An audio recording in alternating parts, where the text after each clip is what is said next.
welcome. Don't forget to like and subscribe. Or, I might show up at your door.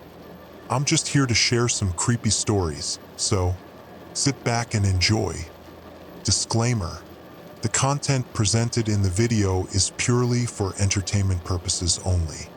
The theories and stories discussed in this video are speculative and are not supported by any evidence or proof.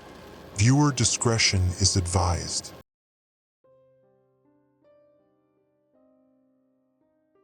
Federal Emergency Management Coordination Center. Internal Log Classification Level FOUO. Operator: Arden Vale, Emergency Management Coordinator. Date: timestamp corrupted. Shift status: Day 1, 0600 hours. The coffee tastes wrong this morning. Not bitter, wrong. Like someone changed the brand without telling anyone. Which shouldn't matter, except everything else feels slightly off-center too. I've been coordinating federal emergency responses for 8 years. You develop instincts about when systems aren't functioning normally. Today, those instincts are screaming. It started with Deputy Chief of Staff Hollis Wren canceling our weekly security briefing.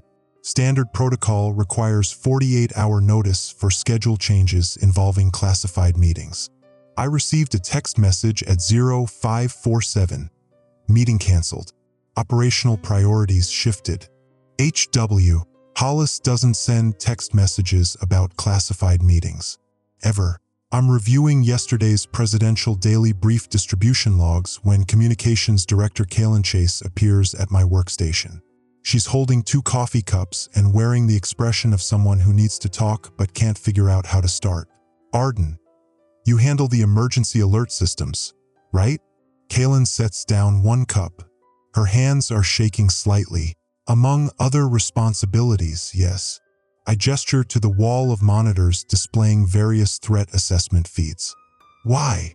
Have you noticed anything unusual with the server activity lately? The question hits that wrong coffee feeling in my stomach. Define unusual. Kaylin glances around the coordination center. At 0630, we're running minimal staff, just essential monitoring personnel. Still, she lowers her voice. Bandwidth spikes during off hours. System maintenance that's not on any schedule I can find. And yesterday, I got locked out of the media distribution network for 3 hours. Locked out how? Invalid credentials. Except I've used the same login for 2 years. She sits down, uninvited. IT said it was a routine security update, but Drevin Wren, you know Drevin from cybersecurity? He told me there were ghost users in the system. Drevin Wren, Hollis's younger brother, transferred to our department 6 months ago from NSA. Brilliant with network security, terrible with people. If Drevin mentioned ghost users to Kaylin, something significant spooked him. Ghost users. User accounts with administrative access that don't correspond to any personnel records. Kaylin's coffee sits untouched, cooling. Accounts that are accessing classified communications networks. My workstation chimes with an incoming priority message. Presidential Protection Detail requesting route confirmation for this afternoon's public appearance. Except the route they're confirming isn't the one I approved yesterday. I pull up the presidential movement log. 3 route changes in the past hour. Each change authorized by different departments, none following standard coordination protocols. Kaylin, what time did your system lockout occur yesterday? Started around 1400, ended at 1700. The same 3-hour window when someone changed the presidential motorcade route the first time. I'm reaching for my secure phone when the emergency alert system console flashes amber. Unscheduled maintenance mode activated. Did you authorize maintenance on the alert systems? Kaylin asks. No, I'm already pulling up the maintenance logs. And neither did anyone else on my team. The system shows maintenance authorization from an account I don't recognize. Continuity_admin_07. The timestamp indicates the maintenance began at 0200, 4.5 hours ago, during my sleep cycle, when minimal personnel would notice. My secure phone buzzes with a text from an unknown number. Emergency protocols require operational flexibility. Standard procedures temporarily modified for security purposes. Continue normal functions. Administrative authority. Administrative authority isn't a real designation. In 8 years of emergency coordination, I've never seen that terminology in any official communication. Kalen is reading over my shoulder. Whose administrative authority?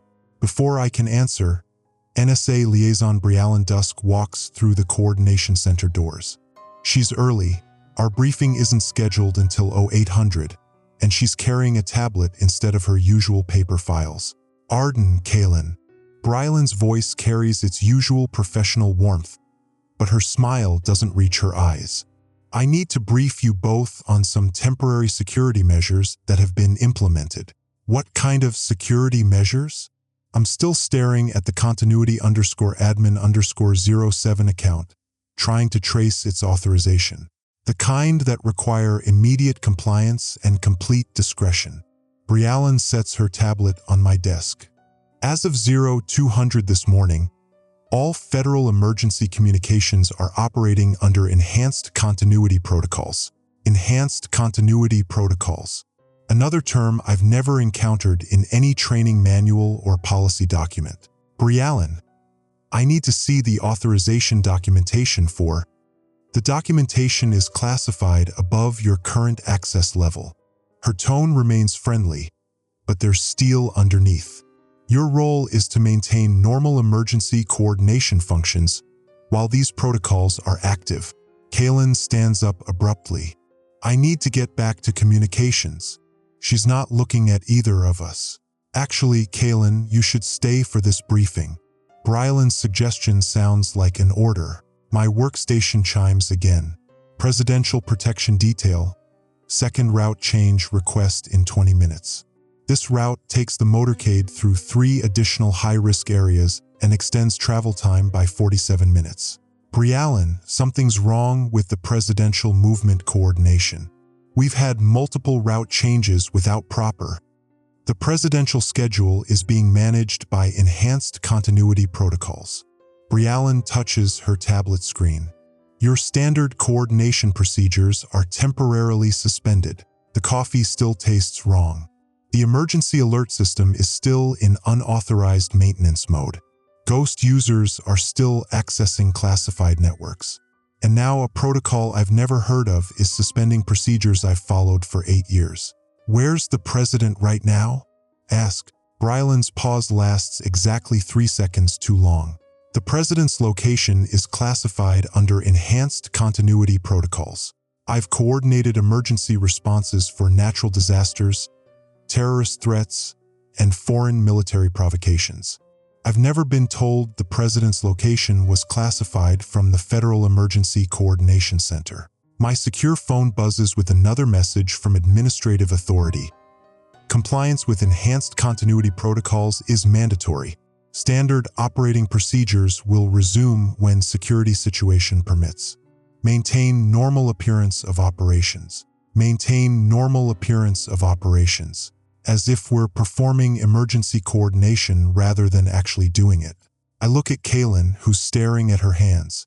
At Brialyn, who's watching me with the expression of someone waiting for compliance. At my wall of monitors showing threat assessments for a country whose president's location is suddenly classified from its own emergency management system. The coffee tastes wrong because everything is wrong, and I'm starting to think that's exactly the point. Federal Emergency Management Coordination Center. Internal Log Classification Level FOUO. Operator, Arden Vale, Emergency Management Coordinator. Date. Timestamp corrupted. Shift status.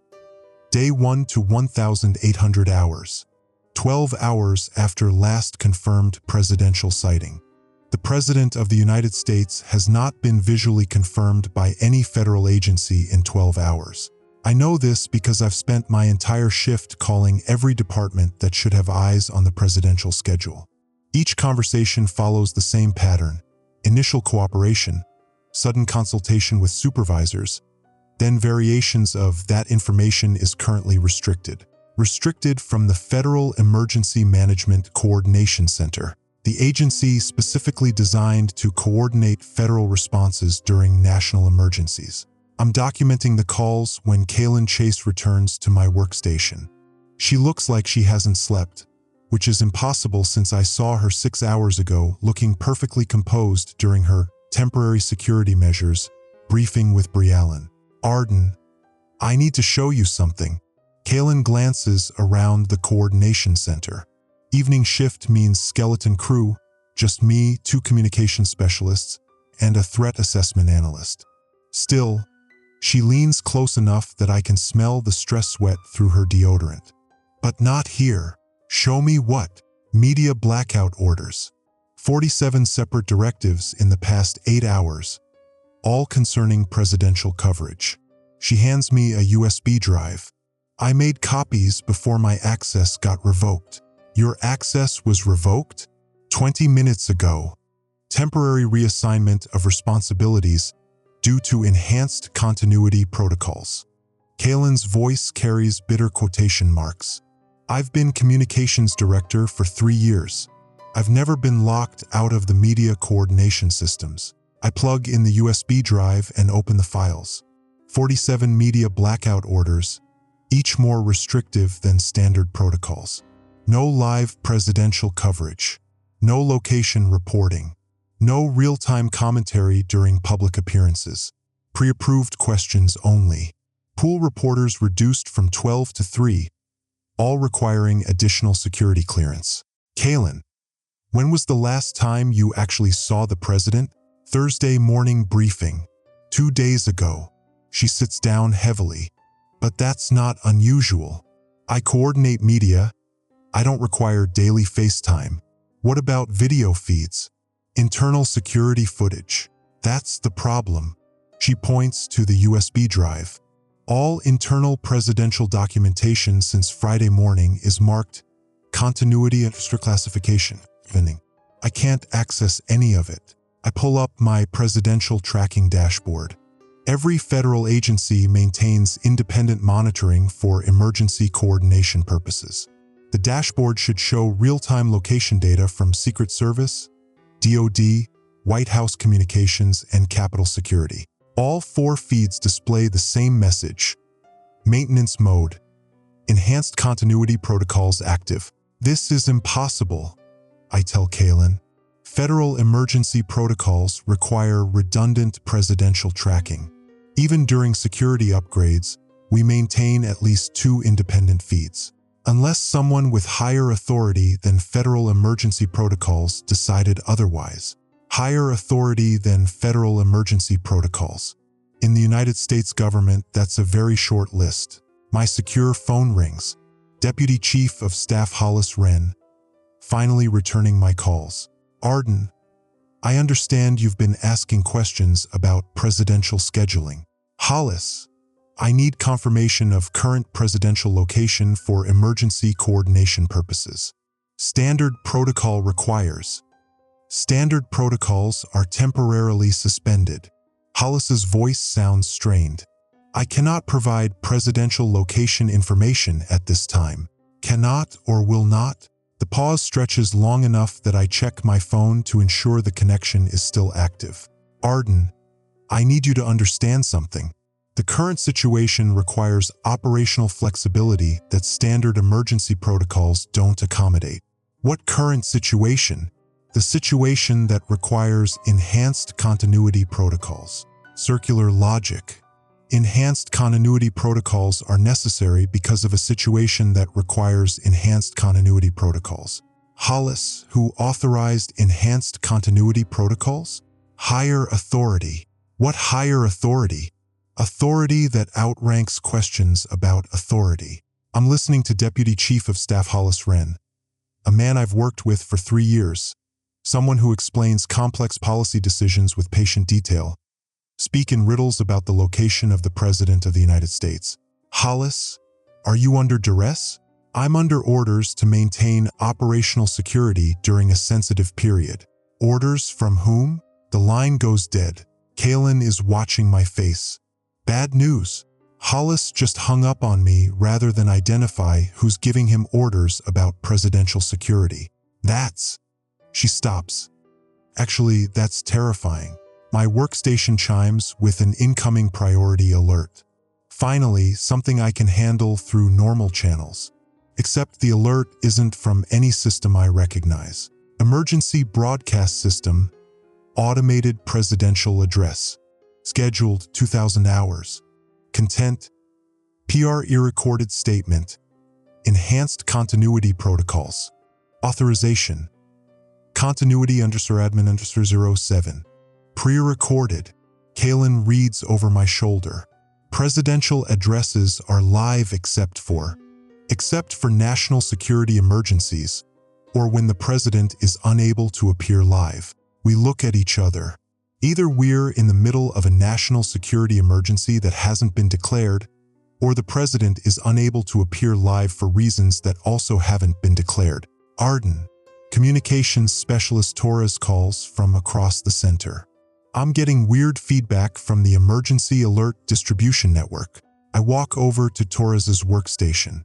His screens show the Emergency Alert System status map, every broadcast station, cellular network, and internet service provider that can distribute emergency communications to the American public. Normally, the map shows green indicators for operational systems and red for any outages.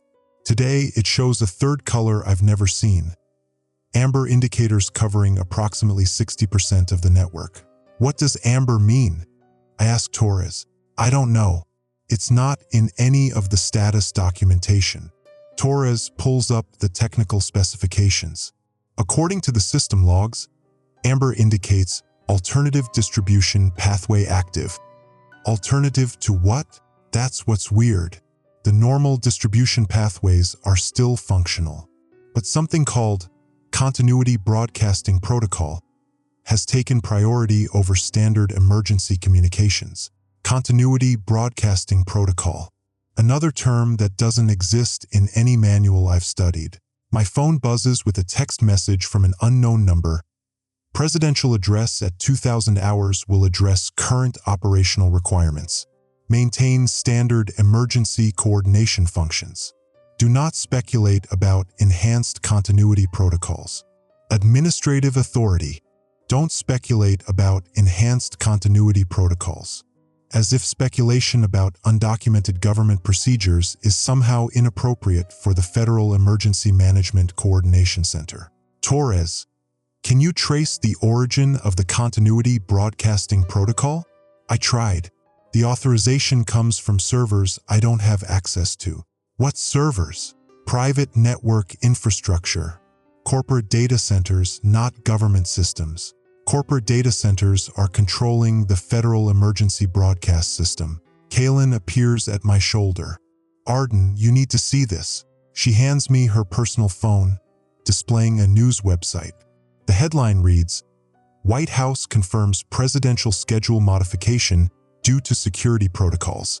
I scan the article. Anonymous White House sources. No direct quotes. No specific details about the security protocols. No timeline for normal scheduling resumption. This is a non-story, I tell Kalen. Exactly. Look at the timestamp. The article was published 3 hours ago. But according to the media blackout orders on Kalen's USB drive, all presidential coverage was restricted 4 hours ago. Someone published a news story about presidential schedule modifications 1 hour after all media coverage of the president was restricted. Either the timeline is wrong, or someone wanted the story published despite the media blackout. My secure phone rings again. Drevin Wren. Arden, I can't talk long, but you need to know, the ghost users I mentioned this morning, they've taken administrative control of the entire federal communications infrastructure. What do you mean, administrative control? I mean they can monitor, modify, or block any government communication. Email, phone calls, emergency alerts, media coordination. Everything flows through servers they control. Who are they? I don't know. But Arden. Drevin's voice drops to a whisper. I've been trying to trace their access patterns. Every ghost user account was created the same day, January 15th. 3 months ago. Someone has been planning this for 3 months. Drevin, where are you calling from? Secure phone from my car. I'm going home. My supervisor just told me to take administrative leave while they assess my security clearance. For what? For asking questions about ghost users. The line goes dead. I look at Kaylin, who's heard enough of the conversation to understand we're far beyond protocol deviations. The president is missing. I say quietly, we don't know that. We know that no federal agency can confirm presidential location. We know that media coverage has been restricted. We know that ghost users control our communications infrastructure. We know that pre-recorded presidential addresses are being scheduled. And we know that anyone who asks questions gets their access revoked or put on administrative leave. Kaylin stares at the news article on her phone. So what do? We wait for the presidential address at 2000 hours. And if it's obviously pre-recorded, I look at my wall of monitors, displaying threat assessments for a country whose emergency management system has been compromised by unknown entities using corporate data centers to control federal communications. Then we find out what enhanced continuity protocols really means. At 1955 hours, every screen in the coordination center displays the same message. Emergency broadcast system activated. Continuity broadcasting protocol in effect. At 2000 hours, the President of the United States addresses the nation from what appears to be the Oval Office, discussing enhanced continuity protocols with the fluency of someone reading from a teleprompter. At 2003 hours, Kaylin points to the corner of the video feed, where a digital timestamp shows the recording was made last Tuesday, 5 days ago, before enhanced continuity protocols were implemented, which means someone recorded the president discussing procedures that didn't exist yet, or someone has been planning this much longer than 3 months. Emergency Coordinator Log Arden Vale. 36 hours since last presidential confirmation. Classification: eyes only. The coffee in my thermos has gone cold twice while I've been staring at this terminal. 36 hours.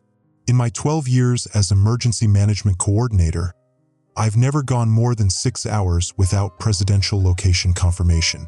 Never. The fluorescent lights in Sublevel 3 cast everything in sickly green. Down here in the bowels of the Federal Emergency Management Center, the only sounds are server fans and the occasional footstep echoing from the corridor above.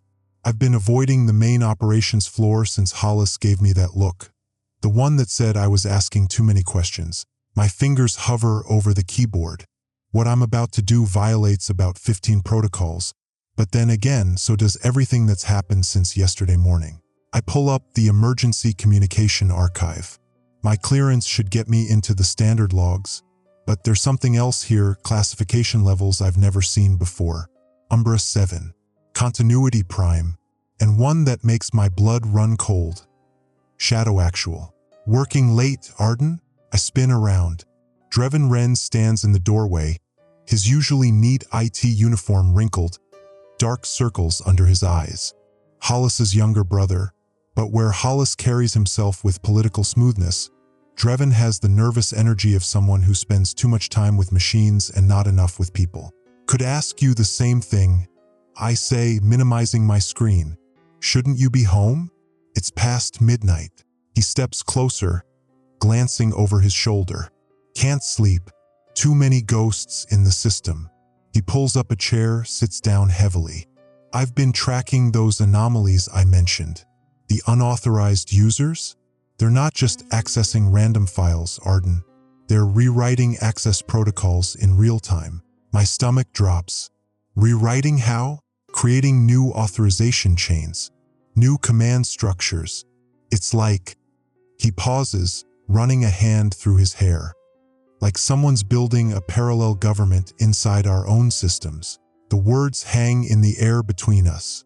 I think about Hollis's evasiveness, about Brylan's sudden appearance with her temporary security measures, about Kaylin's growing panic every time someone asks about the media blackout. Show me, I say. Drevin's fingers fly across the keyboard. Code scrolls past faster than I can follow. but he narrates as he works. Look at this timestamp. Yesterday, 14:32. Someone created a new authorization level called continuity command. Then at 14:47, they granted this command structure override authority for all federal emergency protocols.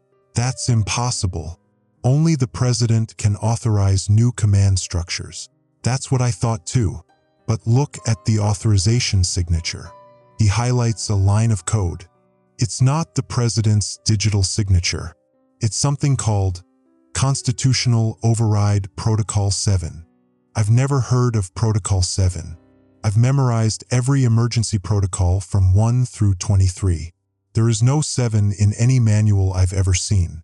Drevin, I need you to do something for me, and I need you to not ask questions. I turn back to my terminal, pull up the Presidential Daily Schedule archive. Can you trace communication logs between the Secret Service detail and the White House Communications Office from yesterday morning? His fingers hesitate over the keyboard. That's above my clearance level. Use mine, Arden. Just do it. The system thinks for a moment, then populates with data. I scan through the logs, looking for anything unusual.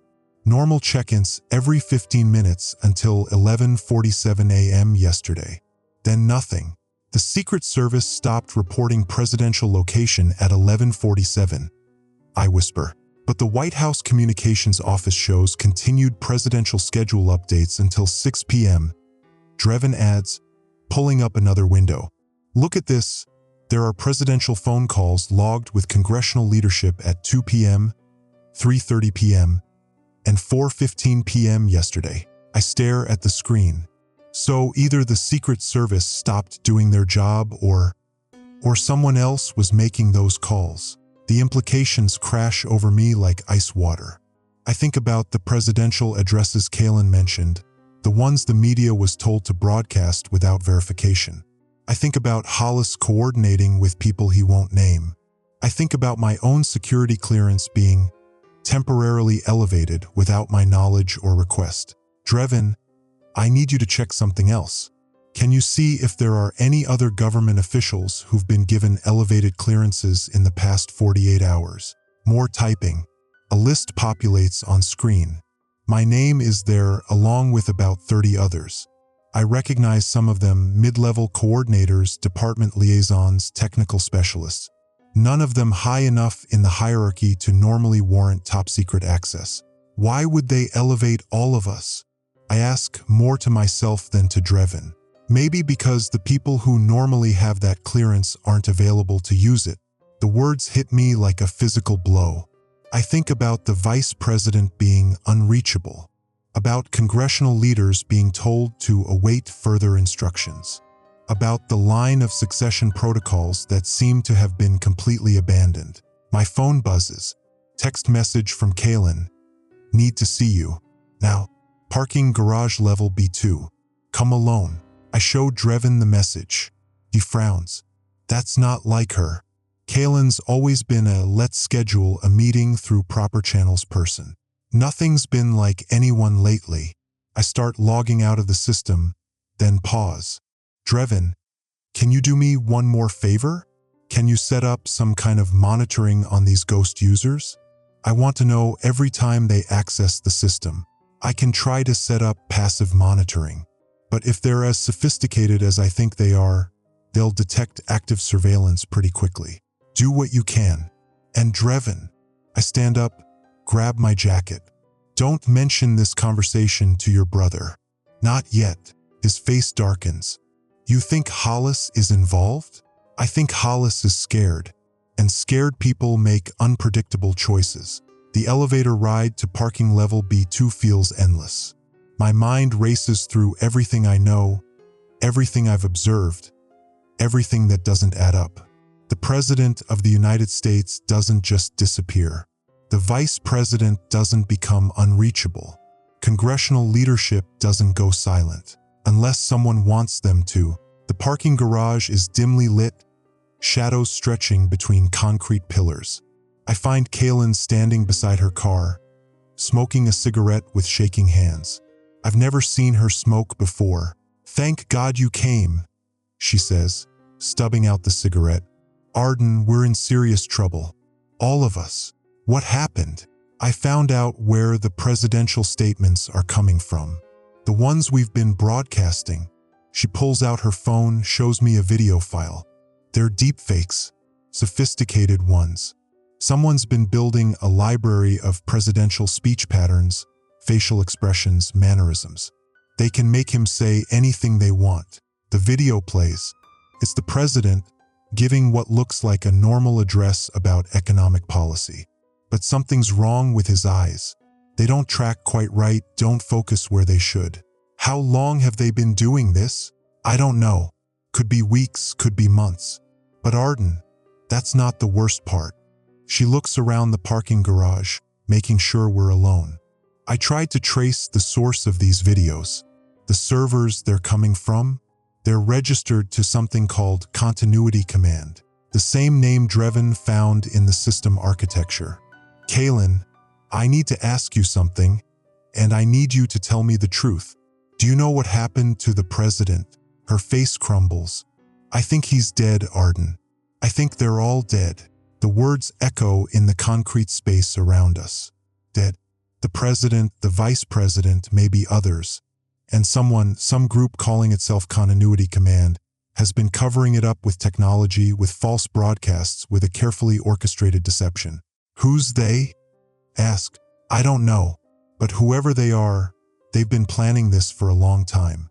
The infrastructure is too sophisticated, too well integrated into our systems. This isn't some foreign attack or sudden coup. This is something that's been growing inside our own government. My phone buzzes. Another text, this one from an unknown number. Your security clearance has been updated. Report to Sublevel 7 for briefing at 0800. Failure to comply will result in immediate detention. Continuity Command. I show the message to Kaylin. Her face goes white. Sublevel 7 doesn't exist, she whispers. This building only goes to Sublevel 5. But even as she says it, I remember the elevator button I'd never noticed before. The one marked SL7, below all the others. The one I'd always assumed was for maintenance access. Kaylin, we need to get out of here. Now. Where can we go? If they have control of the government systems, if they can track us through our phones, our cars, our credit cards, I know someone who might be able to help. Someone who understands how these systems work. I think about Dreven, about his ghost users and his passive monitoring. But first, we need to assume that everything we thought we knew about our government is wrong. As we walk toward our cars, Kaylin stops. Arden, there's something else. Something I found in the media control logs. She pulls up another file on her phone. Starting tomorrow morning, all major networks have been instructed to begin broadcasting constitutional continuity protocols. Whatever that means. I think about the message on my phone, about the briefing in a sublevel that doesn't officially exist, about the ghost users rewriting authorization protocols in real time. Tomorrow morning, the American people are going to wake up to a different country than the one they went to sleep in. And the only people who might be able to stop it are a handful of mid-level government employees who stumbled onto the truth too late. The fluorescent lights flicker overhead as we part ways. And I can't shake the feeling that this might be the last time I see the world as I've always known it. Emergency Coordinator Log Arden Vale. 48 hours since last presidential confirmation. Location: redacted safe house. Classification: burn after reading. I'm writing this on a legal pad with a pen I borrowed from a gas station. My government laptop, my phone, my ID badge. Everything that could track me is sitting in a Faraday bag that Dreven improvised from aluminum foil and a canvas messenger bag. We look like conspiracy theorists. Maybe we are. Maybe that's what you become when the conspiracy is real. The safe house is actually Kaylin's sister's apartment in Arlington. Sarah Chase teaches high school civics, which feels like the cruelest irony imaginable right now. While she's at work teaching kids about checks and balances, we're hiding in her kitchen discovering that the entire system has been compromised. Drevin sits hunched over a laptop he bought with cash from a pawn shop, USB cables snaking across the kitchen table like digital lifelines. His face is lit by the glow of the screen, eyes bloodshot from 2 days of sleepless investigation. "I've been monitoring the ghost users remotely," he says without looking up. "They're not even trying to hide anymore. Look at this." The screen shows a real-time log of system access. Names I don't recognize: Shadow Actual, Continuity Prime, Restoration Protocol. Cycling through federal databases with administrative privileges I didn't know existed. "They're accessing congressional communications," I say, scanning the log entries. "Military command protocols. Federal Reserve systems." Each entry feels like watching someone loot a house while the owners sleep upstairs. It gets worse. Drevin pulls up another window. "Remember those elevated clearances we found yesterday? They weren't random. Look at the pattern." He highlights names on the list: mid-level coordinators, technical specialists, department liaisons, exactly the people you'd need to run a stripped-down version of the federal government. Not the decision-makers, but the people who actually know how to make things work. "They're building a skeleton crew," I realize. "Keep the lights on while they transition to whatever comes next." Kaylin emerges from the bedroom where she's been monitoring news feeds on Sarah's TV. Her face is pale, drawn. "It's starting. The constitutional continuity protocols went live 20 minutes ago." She turns the laptop toward us. On screen, the familiar blue background of the White House briefing room. But instead of the president, a woman in a severe black suit stands at the podium. The cheerin reads, "Constitutional Continuity Coordinator, Emergency Briefing. My fellow Americans." The woman begins, her voice carrying the practiced cadence of political authority. "Due to extraordinary circumstances requiring immediate action to preserve the continuity of government, the President has authorized the implementation of constitutional continuity protocols under Article 4, Section 4 of the Constitution." Article 4, Section 4, I whisper, "the Guarantee Clause. That's about protecting states from domestic violence, not federal takeovers." The woman continues, "Effective immediately, certain constitutional provisions will be temporarily suspended to ensure national security and governmental stability. These measures include limitations on freedom of assembly, enhanced surveillance authorities, and temporary restrictions on congressional oversight functions." Drevin looks up from his laptop. "They're not even pretending the president is alive anymore. Look at the metadata on this broadcast. It's originating from a server farm in Virginia, not the White House. Congressional leaders are demanding answers," Kaylin adds, flipping through news feeds. "But they're being told to await further instructions from Continuity Command. Some are talking about invoking the 25th Amendment, but they can't even locate the cabinet members they'd need." The pieces snap together in my mind with sickening clarity. Not just the president and vice president. They've taken out the entire line of succession deep enough to reach the people they control. The people like us with elevated clearances and just enough authority to legitimize whatever comes next. My phone, the burner Drevin bought along with the laptop, buzzes with a text from Hollis. "Need to see you. I know you think I'm compromised, but you're wrong. Meet me at the Lincoln Memorial. 1 hour. Come alone." I show the message to the others. Kaylin shakes her head immediately. "It's a trap. Has to be." "Maybe," I say, "but Hollis has been family to me for 8 years. If there's even a chance he's trying to help. Family doesn't mean anything when the government's being overthrown." Drevin says quietly, "Trust me, I know." The pain in his voice tells me he's thinking about his brother, about the impossible position Hollis might be in. On the TV, the news anchors are struggling to process what they're witnessing. Constitutional scholars are being patched in via satellite, their faces showing the same confusion and growing alarm that I feel in my chest. "This is unprecedented," one professor says, his voice tight with controlled panic. "The continuity of government protocols were designed for nuclear war, not this." There's no constitutional basis for suspending congressional oversight or implementing martial law without a declared emergency. But the emergency has been declared, the anchor responds. The continuity coordinator cited imminent threats to national security. Cited by whom? Where is the president? Where is the vice president? Where are the cabinet secretaries who would normally be making these determinations? The questions hang in the air, unanswered and unanswerable. Dreven's laptop chimes with an alert. They're moving fast, he says. I'm watching federal agencies receive new command structures in real time. FBI, NSA, Department of Homeland Security, all being reorganized under something called Unified Continuity Command. What about the military? Ask. That's the thing, military communications are still running through normal channels. Either they haven't been compromised or… He trails off, checking another screen. Oh no. Oh, this is bad. What? Joint Chiefs are being told the president is in a secure location and that all military orders will be relayed through Continuity Command until further notice. They're not being told the president is dead. They're being told he's delegating authority for security reasons. The full scope of the operation becomes clear.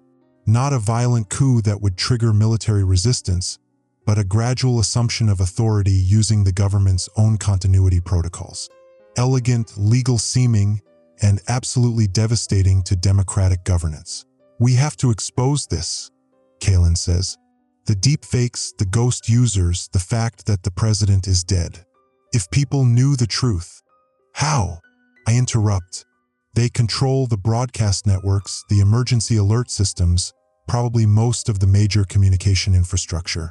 And even if we could get the message out, who would believe us?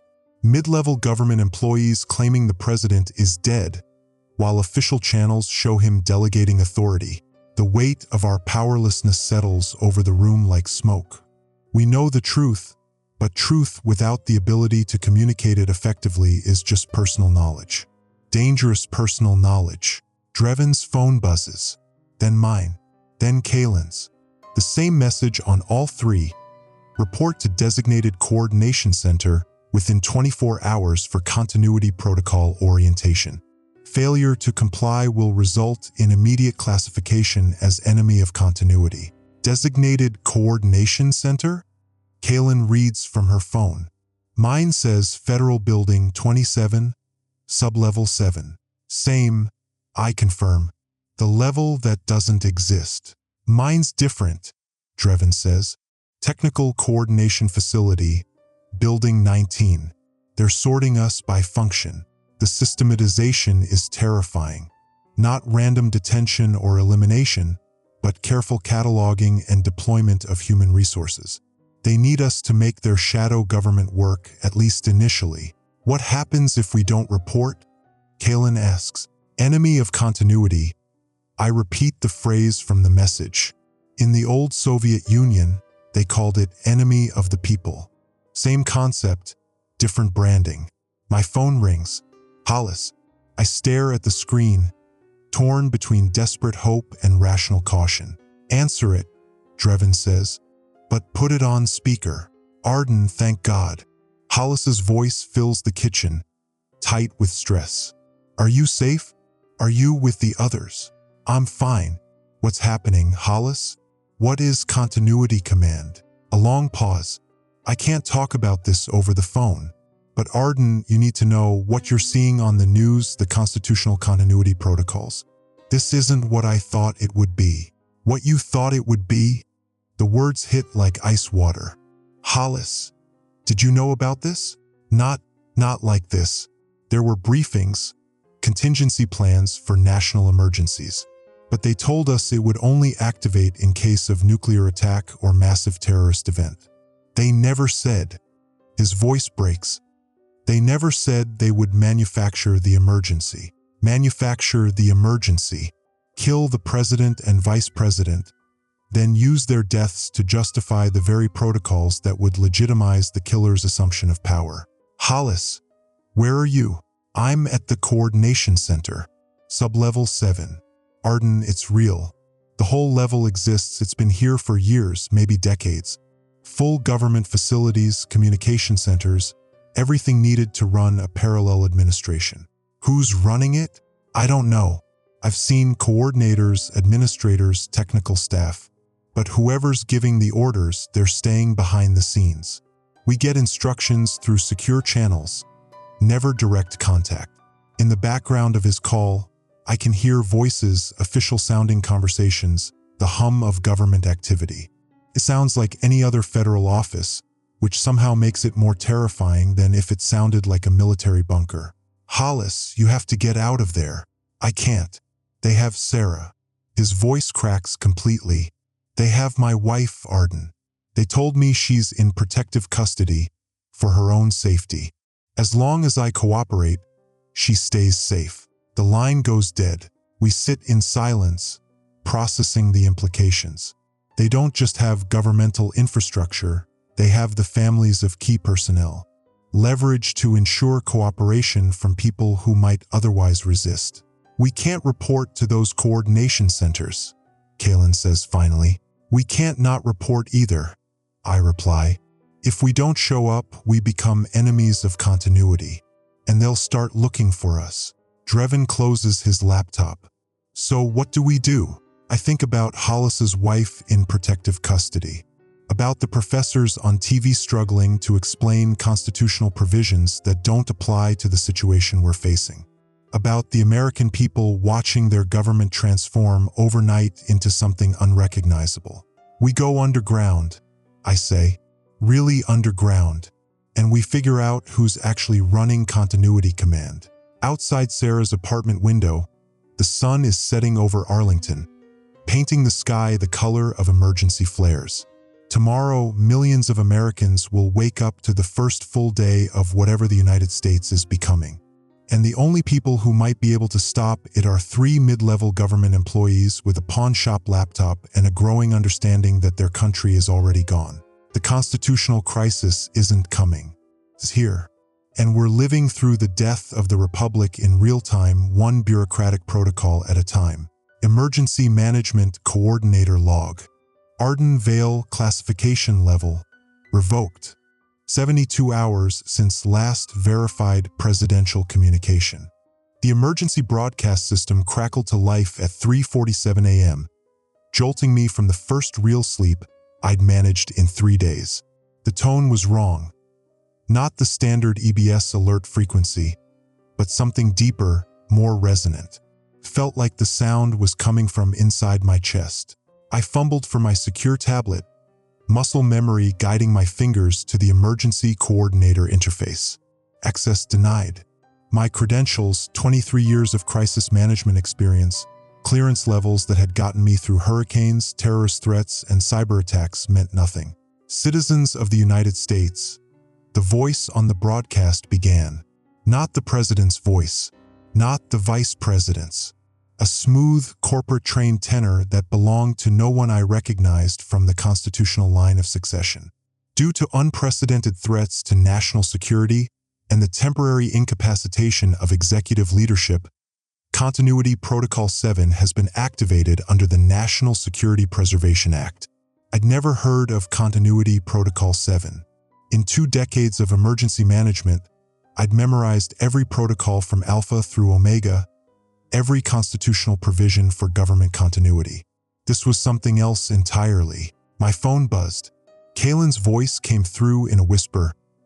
Arden, are you watching this? My entire staff has been replaced. There are men in suits in the newsroom. They're calling it information security measures. Through my apartment window, I could see the street below. Black SUVs on every corner, their occupants scanning the buildings with practiced efficiency. The city felt different, quieter, more controlled. Even the traffic lights seemed to pulse in unnatural synchronization. The temporary suspension of certain constitutional provisions, the broadcast continued, is necessary to ensure national stability during this transitional period. Citizens are advised to remain in their homes and await further instructions. Suspension of constitutional provisions. The words hit me like ice water. I'd spent my entire career preparing for disasters, But this was the disaster we'd never planned for. The one that came from inside the system itself. My emergency coordinator authority had been my identity for so long that its absence felt like phantom limb syndrome. I kept reaching for protocols that no longer existed, clearances that had been severed, communication channels that now led to dead air. Dreven's encrypted message arrived as the broadcast ended. Ghost users have admin access to everything. Treasury, Defense, NSA, FBI, all reporting to Continuity Command. Even the Congressional Leadership Database shows temporary detention for security review.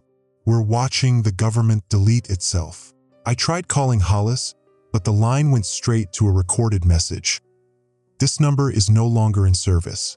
Please contact your local continuity liaison for assistance. Local continuity liaison. 24 hours ago, that position didn't exist. The city outside my window was transforming in real time. Digital billboards that usually advertised movies and restaurants now displayed the same message. Constitutional processes temporarily suspended. Continuity Command maintains order. Cooperation ensures security. I checked my emergency supplies, old habit from years of disaster preparation. 3 days of food, water purification tablets, first aid kit, battery-powered radio.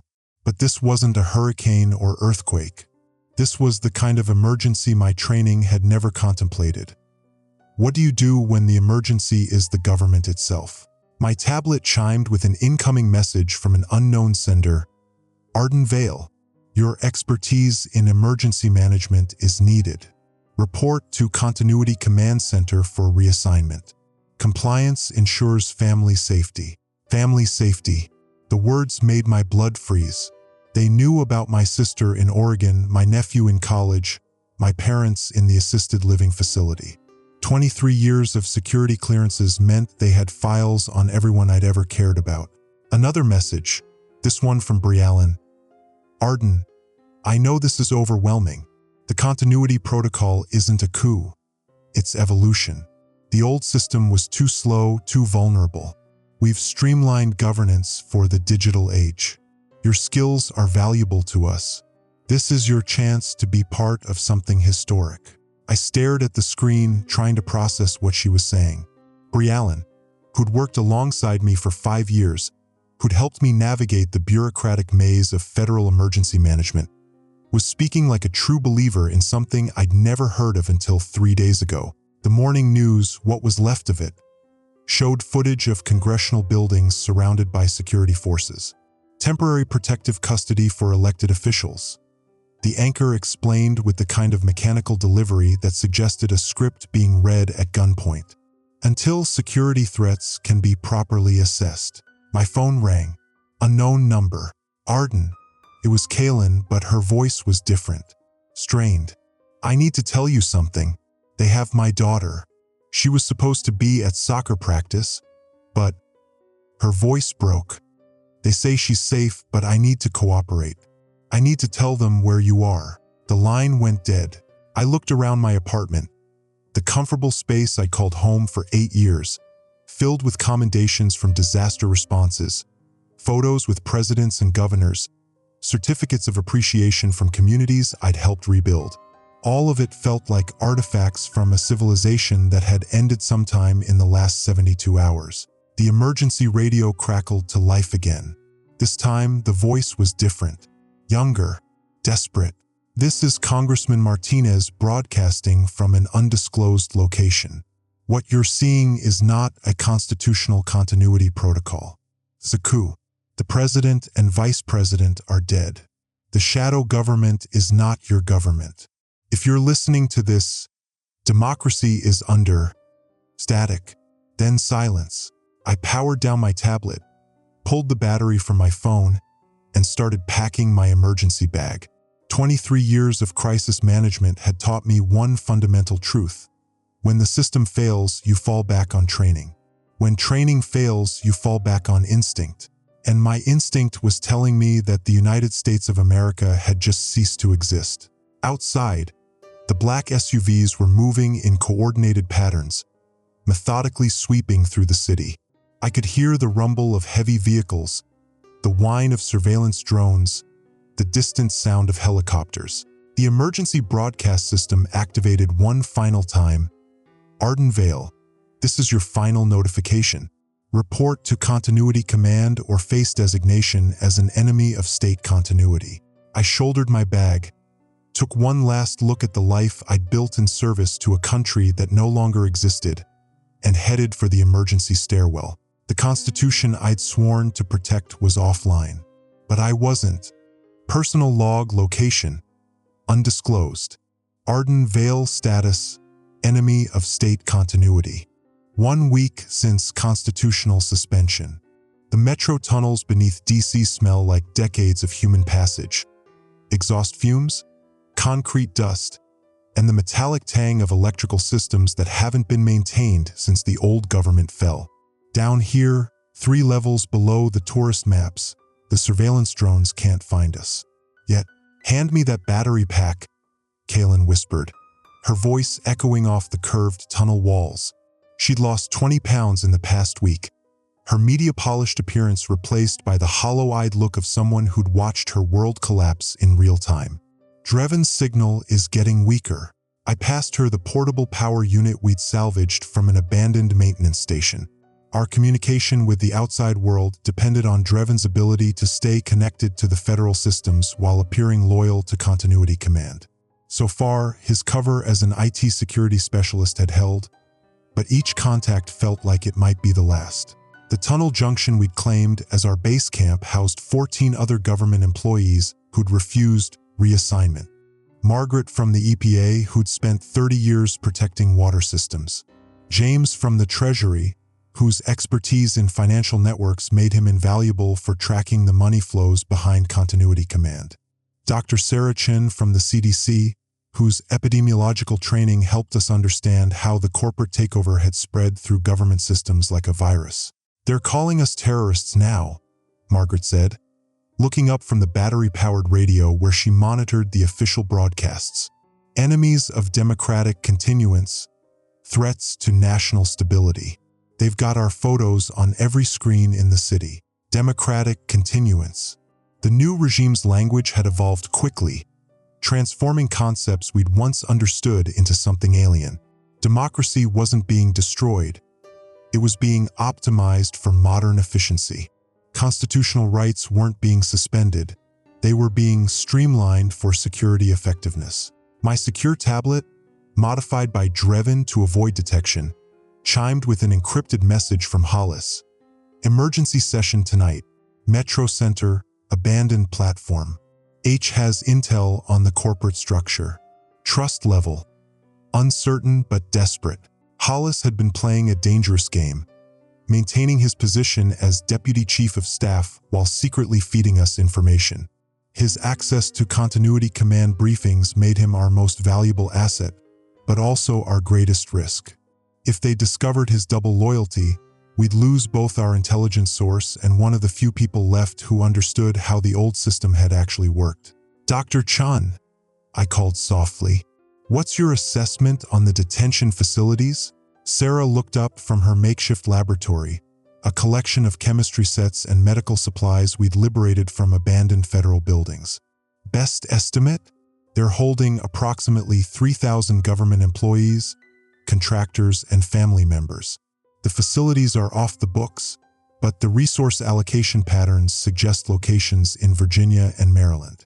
Industrial sites, probably. 3,000 people. Senators, representatives, judges, career civil servants. The entire institutional memory of American democracy locked away while corporate executives rewrote the rules of governance from their glass towers. Kaylin's daughter Emma was among them. 10 years old, taken from soccer practice as leverage to ensure her mother's cooperation. The guilt ate at Kaylin constantly.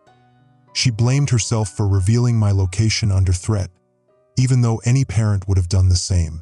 Incoming transmission from Dreven, Kaylin announced, adjusting the improvised antenna array we'd built from scavenged electronics.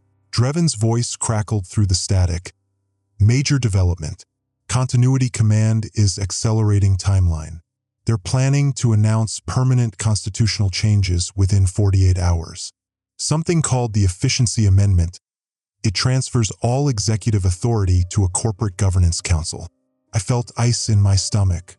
48 hours to make the coup permanent, to transform the temporary suspension into a new form of government entirely. After that, there would be no restoration, no return to constitutional democracy. Just corporate rule disguised as evolved governance. There's more, Drevin continued. I've identified the 5 primary stakeholders in continuity command. Tech giants, defense contractors, financial institutions, they've been coordinating this for years. The infrastructure was already in place when they triggered the emergency. 5 corporate CEOs had effectively purchased the United States government. The thought should have been absurd, but I'd seen the evidence accumulating over the past week.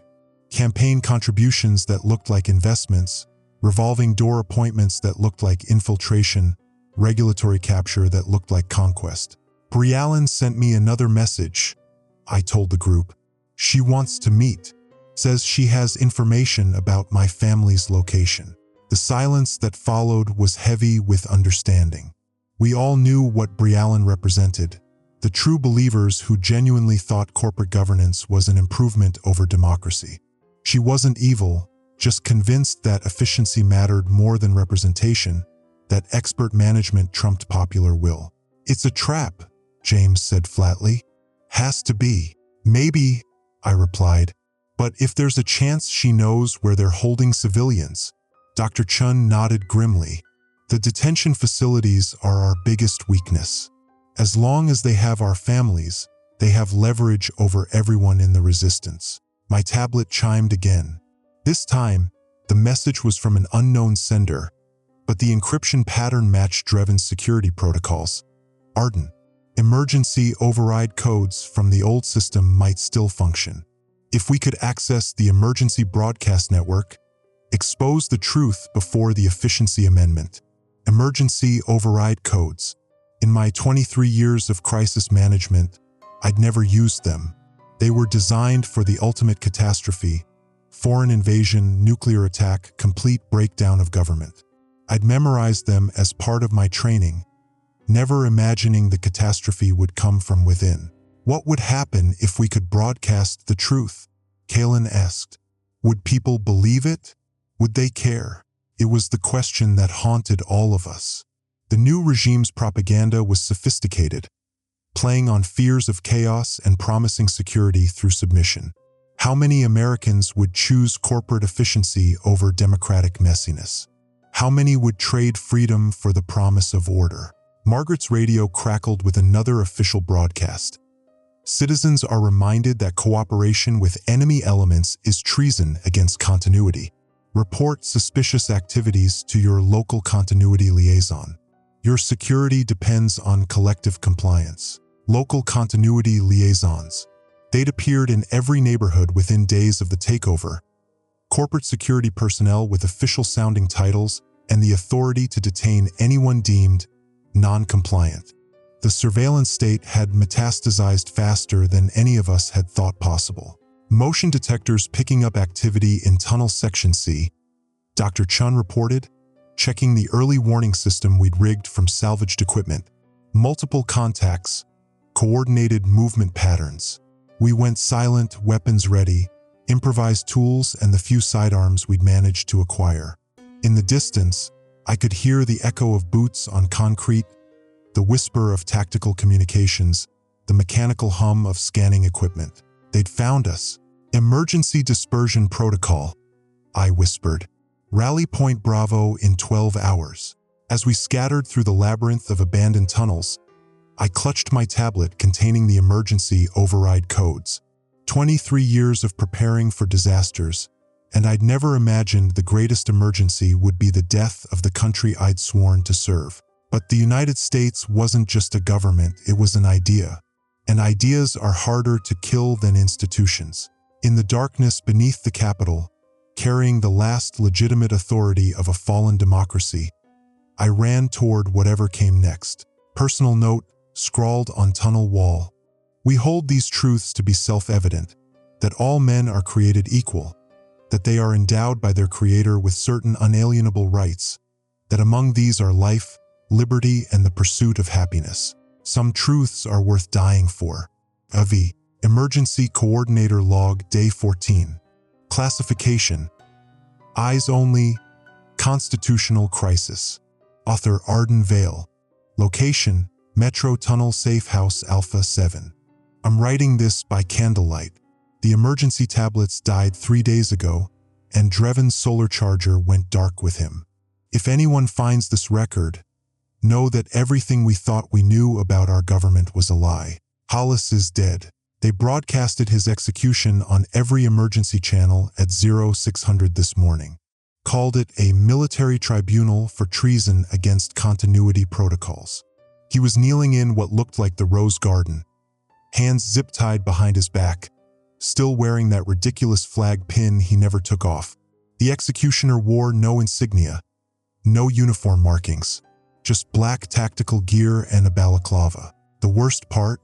Hollis looked directly at the camera before I can't write it. But his last words were clear. The Constitution still exists. Find Article 4, Section 4. Kaylin hasn't spoken since the broadcast. She's been sitting in the corner of our makeshift shelter, staring at the dead emergency radio, methodically tearing pages from a pocket constitution we found in an abandoned Capitol Police post. One page at a time, rights disappearing into confetti. We lost Dreven 48 hours ago during what should have been a routine intelligence gathering run. He'd been monitoring the ghost user activity from an abandoned Starbucks near the Federal Triangle, tracking the digital signatures of whoever was actually running the government systems. His last transmission was 3 words: "It's not military, then nothing." I've been over his data 17 times. The network traffic patterns, the server access logs, the communication routing protocols, none of it matches Department of Defense architecture. It's not NSA either, despite what Briallen wants us to believe.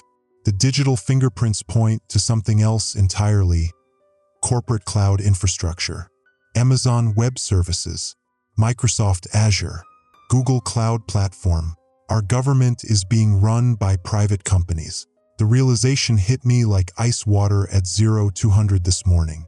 I'd been thinking about Hollis's words, Article 4, Section 4, when I remembered my constitutional law classes. The United States shall guarantee to every state in this union a republican form of government. The Guarantee Clause, the federal government's obligation to prevent oligarchy. They didn't just suspend the Constitution, they sold it. I managed to tap into an unsecured maintenance frequency around 0400, hoping to find some trace of Dreven's signal. Instead, I intercepted something that made my blood freeze. A conference call between voices I didn't recognize, discussing quarterly democracy metrics and public satisfaction polling for the transition period. One voice, female, with a slight southern accent, was giving a progress report. Phase 3 implementation remains on schedule. Congressional resistance down to 12%. Media compliance up to 94%. We're seeing excellent ROI on the infrastructure investments. Another voice, older, with the clipped tone of boardroom authority. What about the Vale situation? The emergency coordinators still broadcasting resistance narratives. The first voice again, Briallen's handling containment. She's confident about conversion or elimination within 72 hours. That's when I realized Briallen had been listening to everything. Every safe house location, every escape route, every contact.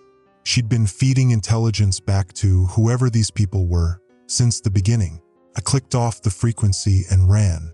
Left Kaylin sleeping in the tunnel, grabbed my emergency pack, and started moving through the metro system toward the one place I hoped they wouldn't expect: the White House. Not the building itself, that's been locked down tighter than Fort Knox since day one. But there's an old Cold War emergency bunker beneath the Treasury building, connected to the White House complex by a tunnel that doesn't appear on any digital maps. Only paper blueprints, stored in the National Archives basement. If I could access the hardwired emergency communication system from there, maybe I could reach anyone who still believed in the oath they swore. The journey took 6 hours through maintenance tunnels that reeked of stagnant water and 20 years of accumulated urban decay. Rats the size of small dogs watched me pass with eyes that reflected my dying flashlight like tiny stars. The city above was silent except for the occasional patrol vehicle and the constant drone of surveillance helicopters. I found the bunker exactly where the 1962 blueprints indicated it would be. The security was analog, mechanical locks, physical keys, no electronic systems to compromise. Inside, banks of communication equipment that looked like museum pieces but hummed with power from an independent grid. That's where I found them. President Katherine Morrison and Vice President David Chun, sitting at a small metal table, playing cards by the light of emergency fluorescence. Very much alive, very much prisoners. Arden Vale, the president said without looking up from her hand. Emergency Management Coordinator, FEMA Region 3, Clearance Level 7, specialized in constitutional crisis protocols. I stood in the doorway like an idiot, mouth open, brain trying to process what I was seeing. "You're supposed to be dead," I finally managed. "According to whom?"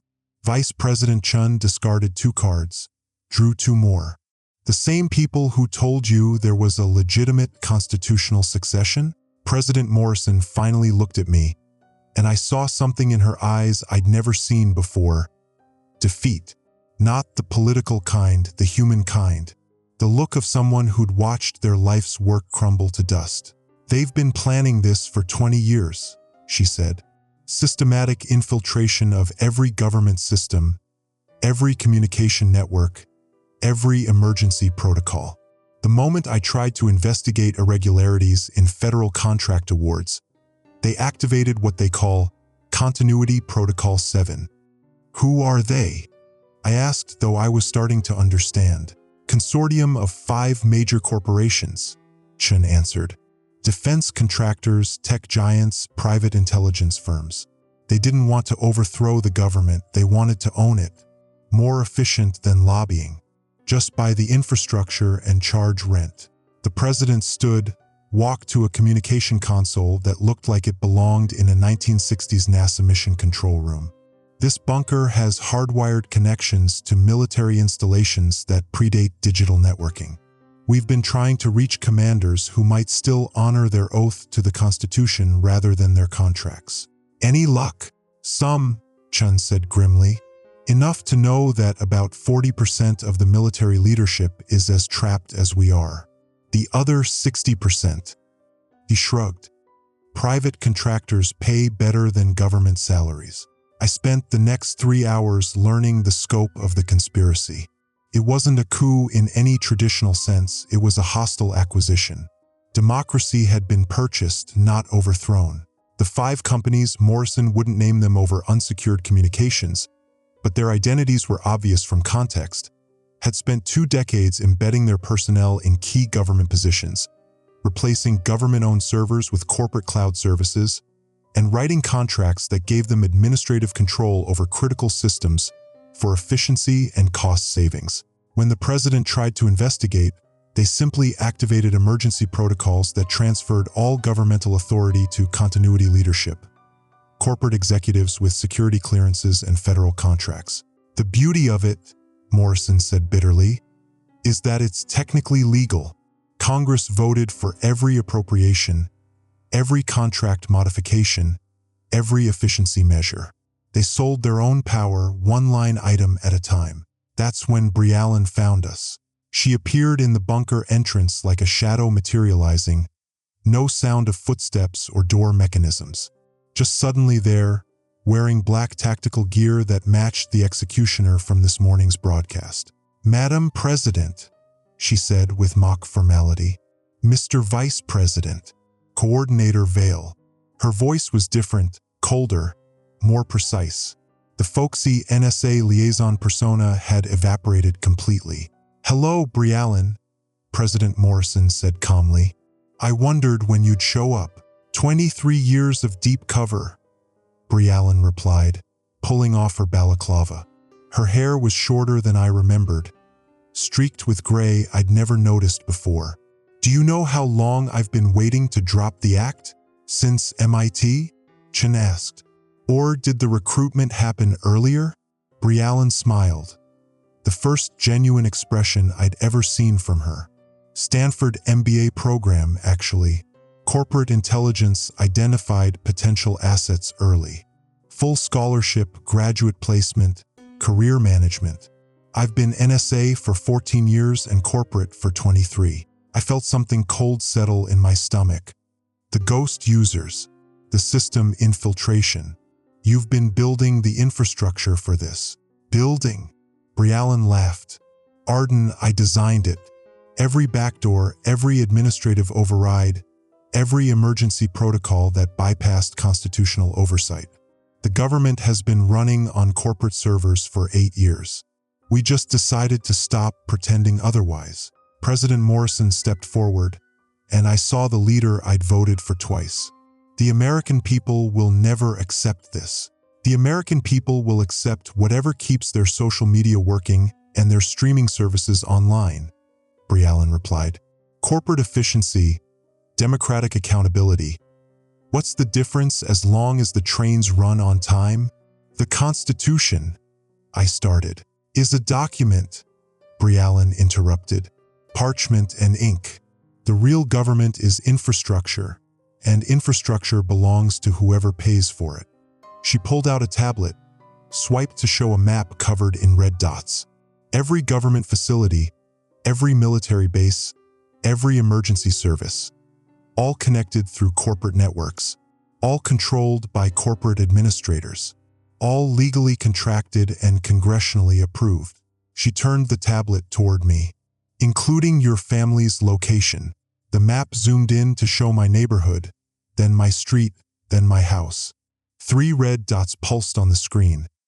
My spouse, my daughter, my elderly father who'd moved in with us last year. They're currently designated as potential security risks. Brialyn continued conversationally. That designation can change to active threats or protected assets depending on your next choice. The bunker fell silent except for the hum of ancient electrical systems and the distant rumble of the city above. What choice? I asked, though I already knew. Brialyn held out a tablet and a stylus. Voluntary resignation from all government positions, followed by a consulting contract with continuity management solutions. Excellent salary, full benefits, your family's safety guaranteed. Help us make the transition smoother for other federal employees. I looked at President Morrison, who nodded almost imperceptibly. Not permission, understanding. She knew I had no real choice, but Vice President Chen spoke first. What if we refuse? Brialyn's smile faded. Then you'll join Hollis in tomorrow morning's efficiency demonstration, along with Coordinator Vale's family. I took the tablet. The contract was already loaded, complete with my personal information, employment history, and family details. All I had to do was sign. One question, I said. The president and vice president. What happens to them? Comfortable retirement, Brialyn replied. Private security, government pension, full health care. As long as they don't interfere with continuity operations. And if they do interfere? Brialyn's expression didn't change. There won't be enough left to interfere with. I looked at the stylus in my hand, then at the 2 people who represented everything I'd sworn to protect. Democratic government, constitutional law, the idea that power belonged to the people, not the highest bidder. Then I thought about my daughter's laugh, my spouse's morning coffee ritual, my father's stories about serving in Vietnam to protect democracy. I signed the contract. President Morrison closed her eyes. Vice President Chen went back to his card game. Brialyn took the tablet and smiled her corporate smile. Welcome to the efficiency revolution, Coordinator Vale. Your first assignment begins tomorrow. As I write this, 6 hours later, I'm back in the metro tunnels. But not the same ones.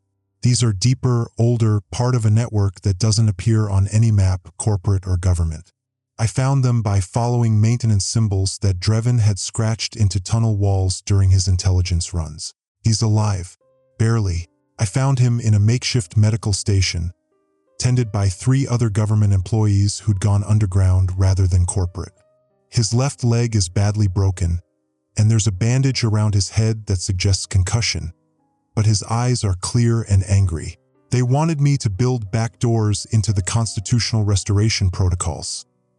He told me when I explained what had happened. I said yes, then built kill switches instead. That's when he showed me what he'd really been working on. Not just monitoring the corporate takeover, undermining it. Every system they'd compromised, every network they controlled, every server they owned, Dreven had been mapping the vulnerabilities, finding the points of failure, building a way to bring the whole thing down. The beauty of corporate efficiency, he said, pulling up code on a salvaged laptop, is single points of failure. They centralized everything for cost savings. One coordinated attack could restore constitutional systems and crash their entire network. What kind of attack? Constitutional emergency broadcast.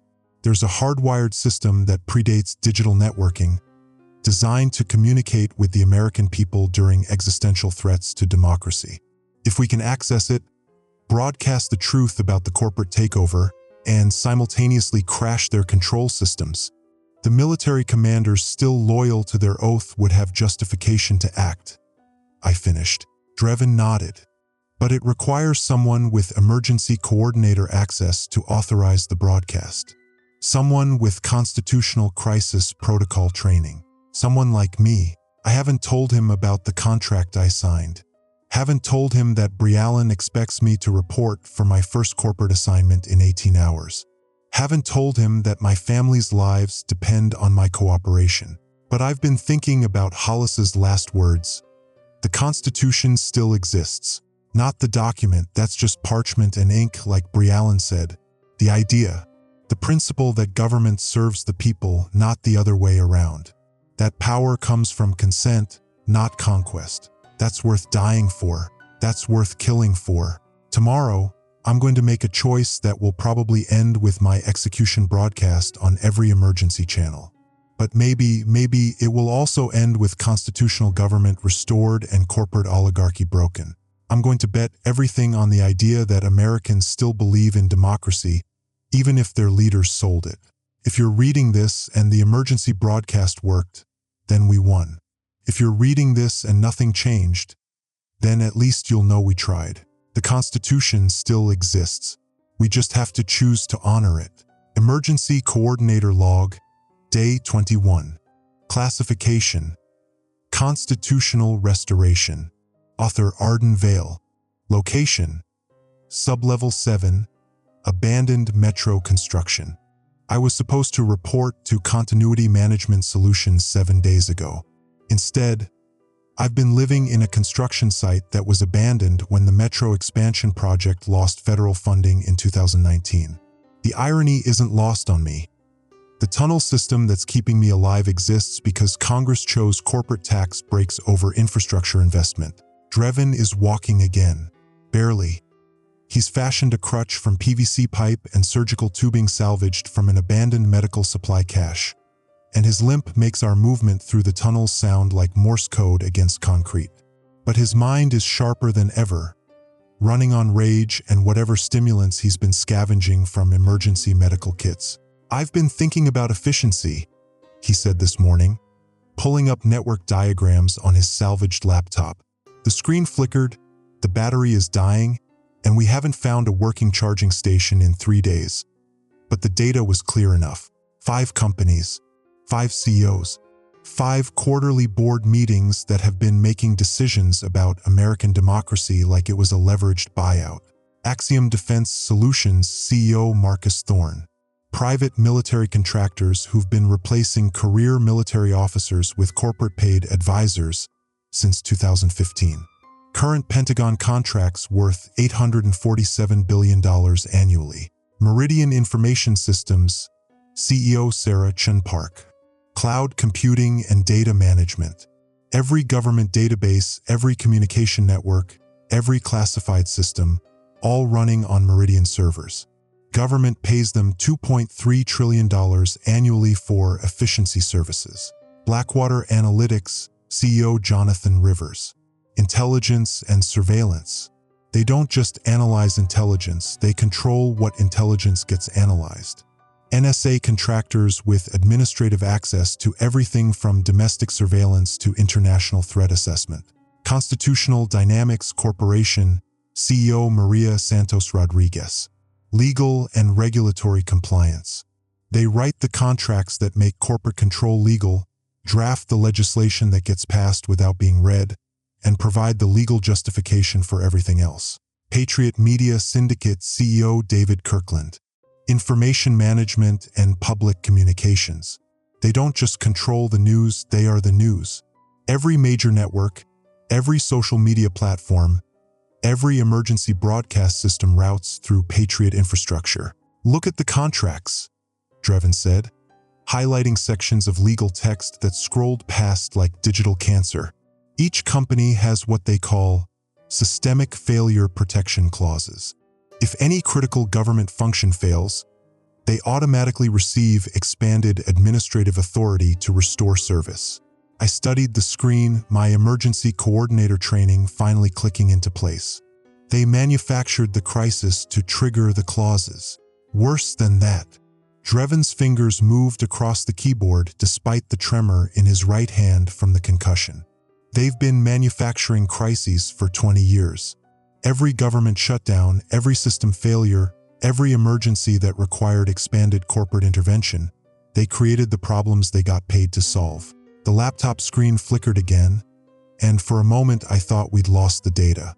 But Drevin had backed everything up to a dozen different storage devices, each one hidden in a different section of the tunnel system. Paranoia as survival strategy. There's more, he continued, switching to financial records that made my stomach turn. The federal debt isn't actually owed to other countries or banks. 73% is owed to these 5 companies for critical infrastructure services.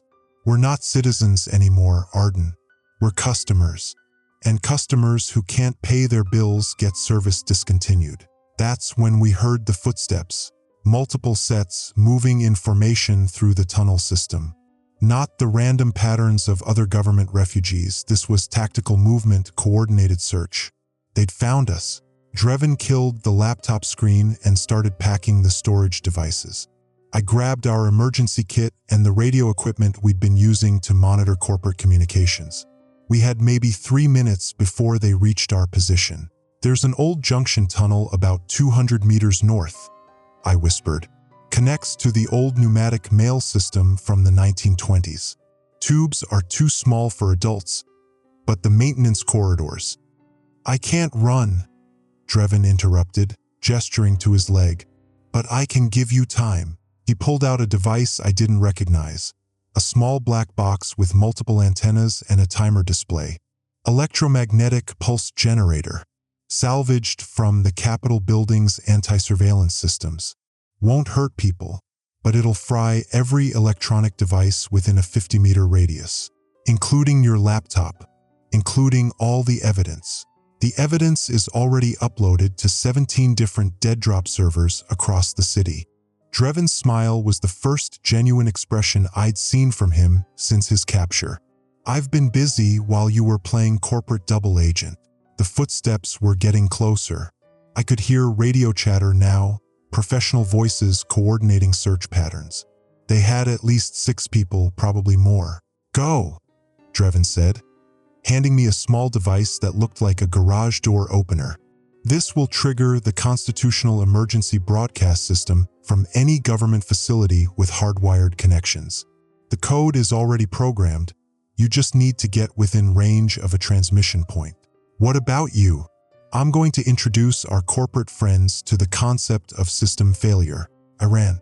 The maintenance corridors were exactly as I remembered from the architectural surveys, narrow, low-ceiling spaces designed for 1920s postal workers, not modern adults with emergency packs. I crawled for what felt like hours but was probably 20 minutes, following pneumatic tubes that had once carried mail between government buildings faster than any digital network. Behind me, I heard the EMP device activate. A brief, high-pitched whine followed by absolute silence. No radio chatter, no electronic equipment, No tactical communications. Just the sound of very angry people shouting at each other in a suddenly analog world. I made it to the Federal Trade Commission building's subbasement before I heard the gunshots. 7 rounds, semi-automatic, followed by silence. I knew Drevin was dead, but I also knew he'd bought me the time I needed.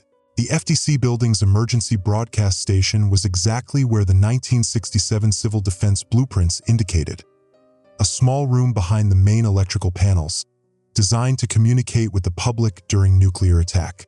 The equipment looked like museum pieces, but when I activated the system, everything hummed to life with the reliability of analog engineering. That's when Briallen found me. Again. "You're becoming predictable, Arden," she said from the doorway. She wasn't wearing tactical gear this time, just a business suit that probably cost more than my annual salary. Corporate casual for the end of democracy. "How did you find you?" "GPS tracking in the device Drevin gave you." She held up a tablet showing my exact location. "Did you really think we'd let you run around with unmonitored equipment?" I looked at the broadcast trigger in my hand. The device that was supposed to save democracy was actually a tracking beacon. "Everything he showed you was real," Briallen continued, reading my expression. "The corporate ownership, the manufactured crises, the debt structure, all accurate. We wanted you to understand the scope of what you're dealing with." "Then why?" "Because we're offering you a partnership, not surrender." Briallen sat down across from me, her voice taking on the tone she'd used during our early briefings. Professional, collaborative, reasonable. "The old system was broken, Arden. Corrupt politicians, inefficient bureaucracy, endless partisan gridlock. We've created something better." She activated her tablet, showing charts and graphs that looked like corporate quarterly reports. Crime down 37% in areas under corporate administration. Infrastructure maintenance up 62%. Emergency response times improved by 43%. Government approval ratings at historic highs. "Because you control the polling. We control the results," Briallen corrected. "The American people are happier, safer, and more prosperous under corporate efficiency than they ever were under democratic chaos." I studied the data despite myself. My emergency coordinator background made me recognize legitimate metrics when I saw them, and these numbers were impressive. Scary impressive. "What about constitutional rights? What about them?" Briallen's shrug was genuinely puzzled. "Free speech? You can say whatever you want as long as it doesn't interfere with public safety. Free assembly? Gather anywhere you like, as long as you have the proper permits. Due process? Corporate arbitration is faster and more fair than traditional courts. And if people disagree with corporate decisions, they can file complaints through proper channels. Market research shows that 96% of customer satisfaction issues can be resolved through standard customer service protocols." Customer service protocols. For democracy, I triggered the emergency broadcast. The equipment around me came alive with the electronic shriek of emergency alert systems activating across the country. Every radio, every television, every emergency receiver would be receiving the constitutional crisis signal, the one that meant democracy itself was under attack. Briallen didn't try to stop me. She just watched, checking something on her tablet. "Interesting," she said after 30 seconds. "The broadcast is reaching 12.7 million devices. That's about 4% of the population." "What do you mean?" 96% of emergency communications now route through corporate infrastructure," Briallen explained patiently. "We upgraded the system for efficiency. Your broadcast is reaching museum curators, ham radio enthusiasts, and people who collect vintage electronics. Everyone else is getting regularly scheduled programming." I stared at the emergency equipment, watching status lights that indicated successful transmission to a network that no longer existed. "Even if it had worked," Briallen continued, "what did you think would happen? Mass uprising? Revolution in the streets? Arden, the average American gets their news from social media, shops on Amazon, and trusts Google more than government. We didn't conquer democracy, we made it obsolete. She was right, and that realization hit me harder than Dreven's death, harder than watching Hollis executed, harder than signing the corporate contract. We hadn't lost a war. We'd lost relevance. There is another option, Brialyn said, standing up and adjusting her business suit. Senior partnership. Help us transition the remaining government employees to corporate efficiency. Your expertise in crisis management would be valuable for international expansion. International expansion? Democracy is inefficient everywhere, not just America. The European Union is already negotiating transition contracts. China's interested in our surveillance optimization. Even the UN wants to upgrade to corporate management systems. I looked at the emergency broadcast equipment, still faithfully transmitting constitutional crisis alerts to an audience that no longer existed. What happened to the president and vice president? Comfortable retirement like I promised. They signed consulting contracts yesterday. Excellent benefits package. And if I refuse your offer? Brialyn's smile was genuinely sympathetic. Then you'll spend the rest of your life in tunnels, hiding from a system that's already forgotten you exist. Your family will be told you died in a terrorist incident. Your pension will be transferred to support their relocation to a safer community under corporate protection. She handed me a new tablet, sleeker than the previous one, with a contract already loaded. Senior Crisis Management Consultant, she said. Annual salary of $2 million, plus equity participation in efficiency improvements. Your family gets premium healthcare, elite education access, and residential placement in the highest-rated corporate communities. I read the contract. It was everything she'd promised and more. Financial security beyond anything government service could provide. A chance to actually help people, albeit within corporate parameters. A future for my family that didn't involve hiding in abandoned infrastructure. All I had to do was accept that democracy had been a temporary historical experiment, and it was time to move on to something more efficient. I need time to think, I said. Of course. Brialyn stood, heading for the door. You have until tomorrow morning. After that, the offer expires and you become a security risk rather than a potential asset. She paused at the doorway. For what it's worth, Arden, I respect what you and Dreven tried to do, but you were fighting the wrong war. This isn't about good versus evil, democracy versus tyranny. It's about efficiency versus chaos, and efficiency always wins. After she left, I sat in the emergency broadcast station for 6 hours, listening to the constitutional crisis alert repeat every 20 minutes to an audience of vintage radio collectors and Cold War hobbyists. At 0300, I turned off the system, not because I was giving up, but because I finally understood what we were really fighting. Not corporate tyranny, corporate efficiency, not evil, evolution. The real enemy wasn't the 5 CEOs who'd purchased democracy. It was the fact that their system actually worked better than the one they'd replaced. And tomorrow, I'm going to have to decide whether to join them or die fighting for something that might not be worth saving. Emergency Coordinator's Log, Day 28. Arden Vale, former Federal Emergency Management Coordinator. Entry 1, 0347 hours. The Emergency Communications Center sits like a concrete tomb beneath the Eisenhower Executive Office building. Kaylin's fingers shake as she draws the security blueprint on the tunnel wall with chalk salvaged from an abandoned metro maintenance closet. 3 weeks underground has hollowed out her cheeks, but her eyes burn with the same fierce intelligence that made her the youngest communications director in White House history. 2 guards at the main entrance, she whispers, her voice barely audible above the distant hum of ventilation systems. But there's a service entrance through the old pneumatic tube system, built in 1952, never updated on the security grid. Dreven emerges from the shadows, his NSA credentials somehow still functional despite being a wanted fugitive. His laptop screen casts blue light across his gaunt face as lines of code scroll past, each one a small act of rebellion against the corporate oligarchy that strangled our democracy. I've got a 12-minute window, he says, not looking up from his screen. That's how long it takes their automated systems to cycle through the security protocols. But once I trigger the override, every corporate security contractor in DC will know exactly where we are. 12 minutes to resurrect the Constitution. It seems impossibly short and terrifyingly long at the same time. The weight of the emergency override codes feels heavier than the small piece of paper tucked against my chest.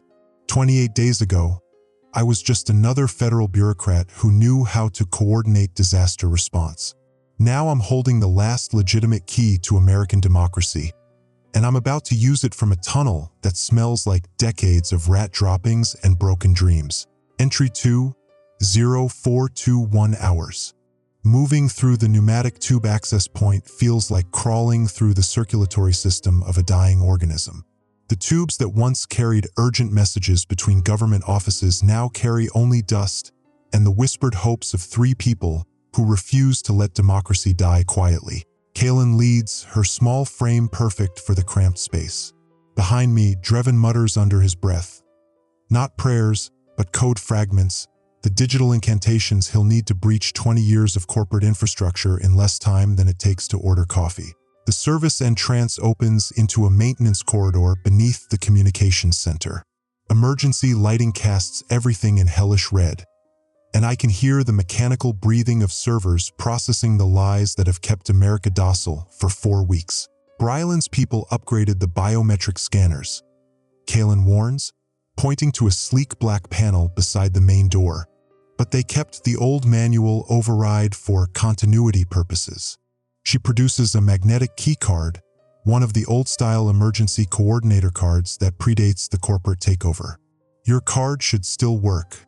They never thought to revoke access for someone who was supposed to be dead. My fingers trace the worn plastic of the card that once represented boring regulatory compliance and now represents the last hope of constitutional government. The scanner beeps once, a small green light that feels like the first sunrise after nuclear winter. Entry 3:0439 hours.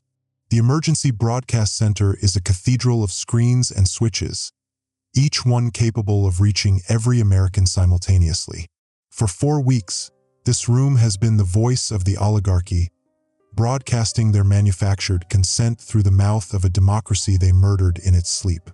Drevin's fingers fly across multiple keyboards, his screen showing cascading system intrusions as he battles through 20 years of corporate security architecture. They're fighting back, he grunts, sweat beading on his forehead despite the air conditioning. Every server farm from Virginia to California is trying to lock me out. The main broadcast console waits like an altar. I've drilled on emergency communications protocols hundreds of times, but never under circumstances where the emergency was democracy itself bleeding out on the floor of the Republic. 8 minutes left, Kaylin calls out, monitoring the security feeds on her tablet. And we've got company. 3 black SUVs just pulled up outside the building. My hands hover over the emergency alert activation switch. Once I press this, there's no going back. Arden Vale, career bureaucrat, dies in this moment. What emerges will be either a patriot or a terrorist, depending on whether we succeed. The activation requires 2 keys turned simultaneously. A Cold War-era failsafe that the corporate efficiency experts never bothered to update. Kaylin takes the second key, her hand steady despite everything we've lost to get here. On my mark, I whisper and she nods. The keys turn with mechanical precision, and every screen in America suddenly belongs to us. Entry 4:0447 hours. My fellow Americans. The words feel strange coming from my mouth, weighted with authority I never asked for and responsibility I can't escape. What you're about to hear is the truth your government has been hiding for 28 days. The teleprompter is blank. This message comes from the heart of someone who's watched democracy die and refused to stay buried. Behind me, Drevin screens show the signal propagating across every emergency broadcast system in the country, overriding corporate filters and algorithmic censorship. Your president is dead. Your vice president is dead. They were murdered by a coalition of corporate interests who have spent 20 years infiltrating and subverting your government. What you've been told is constitutional continuity is actually the largest hostile takeover in human history. Security alarms begin wailing throughout the building. On Kalen's tablet, armed figures pour through the main entrance like antibodies responding to an infection. But the signal is live, reaching 300 million Americans who deserve to know their country was stolen while they watched Netflix and argued about social media posts. The shadow government is real, but it's not what you think. It's not military officers or intelligence agencies. It's 5 corporate CEOs who bought your democracy like a distressed asset and are now strip mining it for profit. Drevin looks up from his screens, his face pale. They're trying to cut the signal at the source. I can hold them off for maybe 3 more minutes. 3 minutes to explain 20 years of systematic subversion. 3 minutes to give America back its voice. The evidence is being uploaded to every server I can reach. I continue, my voice steady despite the sound of boots pounding down the corridor toward us. Financial records, communication logs, the real emergency protocols that show how they've been planning this since 2003. Download it. Share it. Don't let them memory hole the murder of your republic. Entry 5:0452 hours. The door explodes inward with the precision of a corporate-funded tactical team. Brialyn Dusk steps through the smoke and debris, no longer pretending to be anything other than what she's always been, the perfectly manicured face of authoritarian efficiency. Arden, she says, her voice carrying the weary disappointment of a teacher catching a student cheating. You're forcing us to be much less subtle than we'd prefer. Behind her, tactical officers in unmarked gear train weapons on the 3 of us. But the broadcast is still live, and I can see in her eyes that she knows what this means. Every American with a television or radio or smartphone is watching this moment, seeing democracy's last stand play out in real time. The signals reached critical mass. Drevin announces, his voice carrying grim satisfaction. Even if you kill us now, it's too late. The information is already propagating through systems you don't control. Brialyn's perfect composure cracks slightly. You have no idea what you've just done. The stability we've provided, the efficiency of our governance. You mean the stability of slavery? Kalen interrupts, stepping forward despite the weapons pointed at her chest. The efficiency of turning citizens into consumers, democracy into a subscription service that only the wealthy can afford. I keep my hands visible, but I don't step away from the broadcast station. The red light is still on, the signal still reaching Americans who are probably just now understanding that their government died a month ago and nobody told them. This is your last chance to surrender peacefully, Brialyn says, but there's something desperate in her voice now. We can still spin this as a terrorist attack, a foreign infiltration. No, I say, looking directly into the camera that's broadcasting this confrontation to the nation. You can't, because the American people are watching, they're recording, they're sharing, and they remember what democracy looks like. The tactical team shifts nervously, perhaps realizing they're about to become the most famous government assassins in history. Their faces broadcast live to every corner of the republic they've helped destroy. Entry 6:0459 hours. The standoff stretches across seconds that feel like geological ages. In the silence, I can hear the hum of servers uploading 20 years of evidence to every platform, every server, every digital corner where truth can hide from corporate censorship. Then Brialyn's radio crackles with a voice I don't recognize. Abort. Repeat. Abort the operation. We have reports of crowds gathering in 47 cities. Do not engage while signal is live. Her professional mask slips completely, revealing something I've never seen before: fear. Not the tactical fear of a blown operation, but the existential terror of someone who's just realized they've awakened something much larger than themselves. The American people are in the streets, Drevin announces, reading from his screens. Chicago, Atlanta, Phoenix, Seattle. They're surrounding corporate headquarters, demanding answers. Kalen laughs, a sound like broken glass cutting through the tension. Did you really think you could murder democracy and nobody would notice? Did you think Americans would just accept your corporate feudalism because you made the trains run on time? Through the emergency broadcast system, I can hear the sound of democracy breathing again. Millions of voices raised in unison, demanding the return of their stolen government. The signal carries crowd noise from across the nation, a chorus of Americans who refuse to let their country be sold to the highest bidder. This isn't over, Briallen says, backing toward the door. Even if you've exposed us, even if you've turned public opinion, we still control the infrastructure. We still own the systems that keep this country running. No, I reply, feeling something I haven't felt in 28 days, hope. You control the systems, but we are the country, and we're taking it back. The tactical team withdraws with their handler, leaving us alone with the broadcasting equipment and the weight of what we've just accomplished. But I know this is just the beginning. Exposing the conspiracy was the easy part. Rebuilding democracy will take everything we have and more. Entry 7:0512 hours. As dawn breaks over Washington, D.C., the emergency broadcast signal finally goes silent. Not because they've cut us off, but because we've said everything that needed to be said. The truth is out there now, propagating through networks they can't control, spreading from person to person with the viral intensity of an idea whose time has come. Driven screens show the aftermath. Corporate stock prices crashing, government officials emerging from hiding to demand restoration of constitutional order, citizens surrounding the offices of the 5 CEOs who thought they could buy a democracy. So what happens now? Kalen asks, slumping against the wall with exhaustion that goes deeper than bone. I look at the emergency coordinator protocols scattered across the desk, the same procedures I've followed for 15 years, designed to restore order after disasters. But this isn't a natural disaster or a terrorist attack. This is something unprecedented, the resurrection of a murdered republic. Now we do what Americans have always done, I say, feeling the weight of responsibility settling on my shoulders like a cape I never wanted to wear. We figure out how to govern ourselves.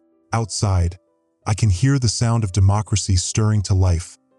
Voices raised in anger and hope, citizens reclaiming the public squares that corporate security had tried to sanitize.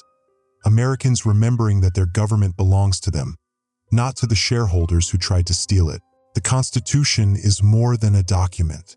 It's an idea that refuses to die, even when buried under 20 years of corporate capture and oligarchic efficiency. And sometimes that idea needs people willing to crawl through pneumatic tubes and broadcast truth from the basement of a murdered democracy. Sometimes it needs emergency coordinators who understand that the greatest emergency is the death of the republic itself. The signal may be silent, but the message is clear. Democracy is not a product to be bought and sold. It's a promise that every generation must keep, especially when that promise is under attack from those who would trade freedom for the illusion of efficient oppression. Final entry 0600 hours. The sun rises on an America that knows the truth. What we do with that truth will define whether we remain a democracy or become something else entirely.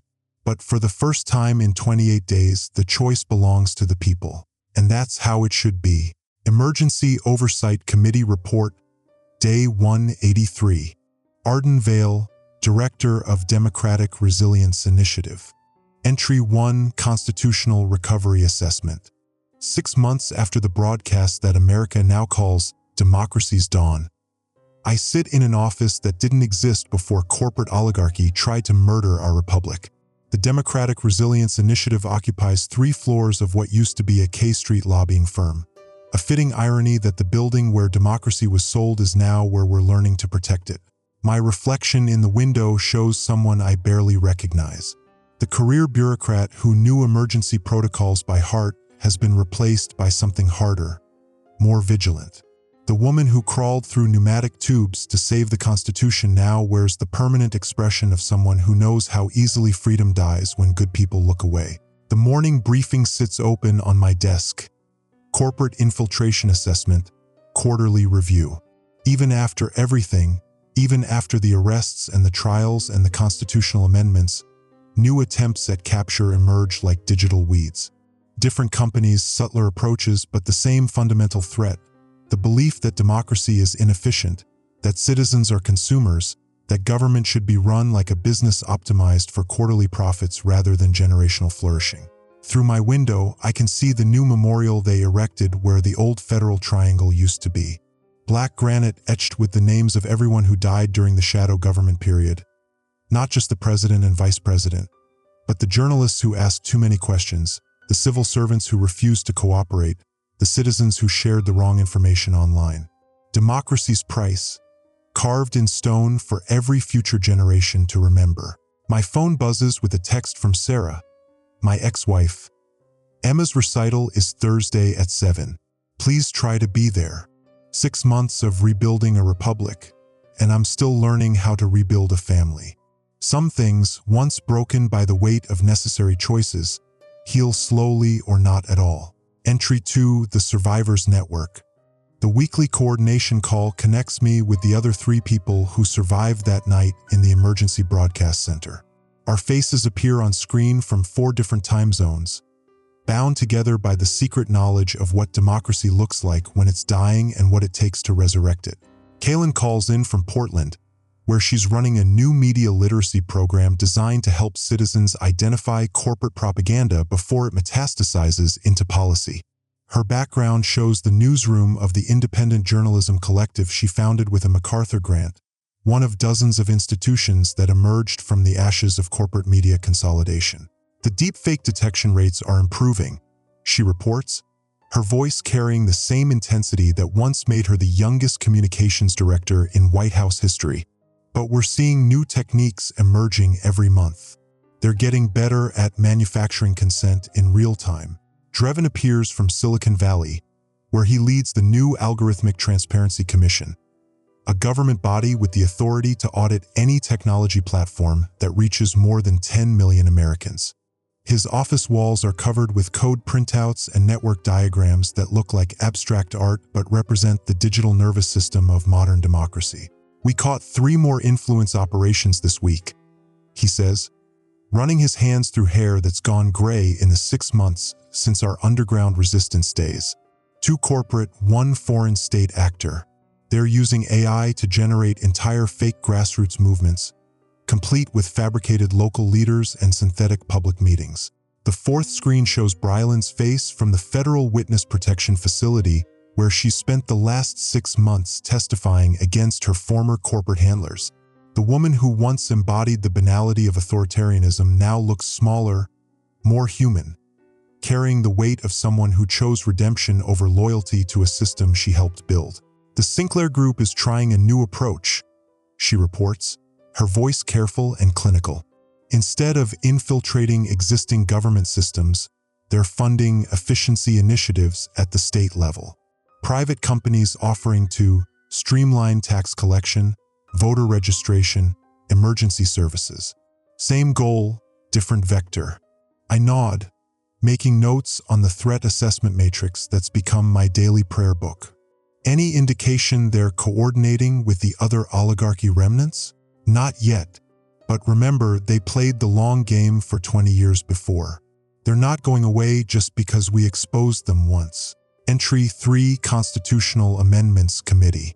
The hearings room in the Hart Senate office building fills with the controlled chaos of democracy in action. Amendment XXVII, the Corporate Capture Prevention Amendment, is in its final markup session, and every word matters when you're trying to write safeguards against the wholesale purchase of government by private interests. Senator Williams, the committee chair, looks up from the draft language with the expression of someone who spent 4 decades in government and only recently realized how close it came to ending entirely. Director Vale, walk us through the emergency protocols section one more time. I stand at the witness table, flanked by constitutional scholars and representatives from the state ratification committees. The language we're debating will either serve as democracy's immune system or become another dead letter that clever lawyers find ways to circumvent. The emergency democratic oversight provision creates a constitutional firewall. I explain, pointing to the projected text. Any declaration of emergency powers, any suspension of normal governmental functions, any activation of continuity protocols must be approved by a supermajority of both houses of Congress within 72 hours, or it automatically expires. Senator Rodriguez raises her hand. What about legitimate emergencies? Natural disasters, foreign attacks, situations where Congress can't convene quickly enough. This is the heart of the challenge, protecting democracy without paralyzing it. The amendment distinguishes between operational emergencies and constitutional emergencies. I reply, FEMA can still coordinate disaster response without congressional approval. But any change to the fundamental structure of government, any suspension of civil liberties, any alteration of the succession process, those require immediate legislative oversight. The gallery behind me is packed with citizens who lived through the shadow government period. People who understand that freedom requires active maintenance. Their presence reminds everyone in the room that we're not just drafting legal language, we're writing the operating instructions for democracy's survival. Amendment 6 sits waiting in the queue, the Digital Rights and Responsibilities Amendment that will regulate how technology platforms can influence political processes. Amendment XXX will address campaign finance and corporate political speech. 3 new constitutional provisions born from the ashes of the oligarchy's failed coup. The question before us, Senator Williams continues, is whether we can write law strong enough to prevent what happened while flexible enough to allow governance in the 21st century. I think of Bryland's testimony about how the corporate conspiracy spent 20 years finding every loophole, every ambiguity, every assumption in our governmental structure and exploiting them systematically. With respect, Senator, the question is whether we have the courage to close the doors they walked through. Entry 4, Family Reconstruction. Emma's piano recital takes place in the same elementary school auditorium where I used to attend PTA meetings back when my biggest concern was whether the emergency preparedness plan included adequate shelter-in-place procedures. Now my 8-year-old daughter plays Chopin while I scan the crowd for potential security threats. A habit I can't seem to break. Sarah sits 3 seats away, close enough to present united parental support, but far enough to acknowledge the distance that 6 months of saving democracy has created between us. Her expression carries the complicated mathematics of loving someone who chose the country over the family, who disappeared into tunnels and emerged as a public figure with a target on her back. Emma's fingers dance across the keys with the confidence of someone who's never doubted that tomorrow will come, that the lights will stay on, that the adults in charge actually know what they're doing. It's a beautiful innocence that I helped preserve by sacrificing my own. After the recital, we walk to the car through the October evening, Emma chattering about her performance while Sarah and I navigate the careful choreography of divorced parents who still care about each other but can't quite figure out how to share the same space. The security detail is really necessary? Sarah asks as we reach the parking lot, nodding toward the discreet SUV that follows me everywhere now. 3 more death threats this week. I reply quietly, not wanting Emma to hear. 2 corporate executives who blame me for their stock portfolios. 1 militia group that thinks I'm part of a deep state conspiracy to destroy capitalism. Sarah's expression softens slightly. I know you had to do what you did. I know it mattered. But Emma asks why mommy and daddy don't live together anymore. And I don't know how to explain that you chose everyone else's children over your own. The words hit harder than any congressional testimony or media interview. Because she's not wrong, I did choose. When the choice came between family dinner and democratic survival, I picked democracy. And now I get to live with the consequences of being the kind of person who makes those choices. I'm trying to build a world where she never has to make the choice I made. I say, watching Emma practice cartwheels on the grass between us and the car.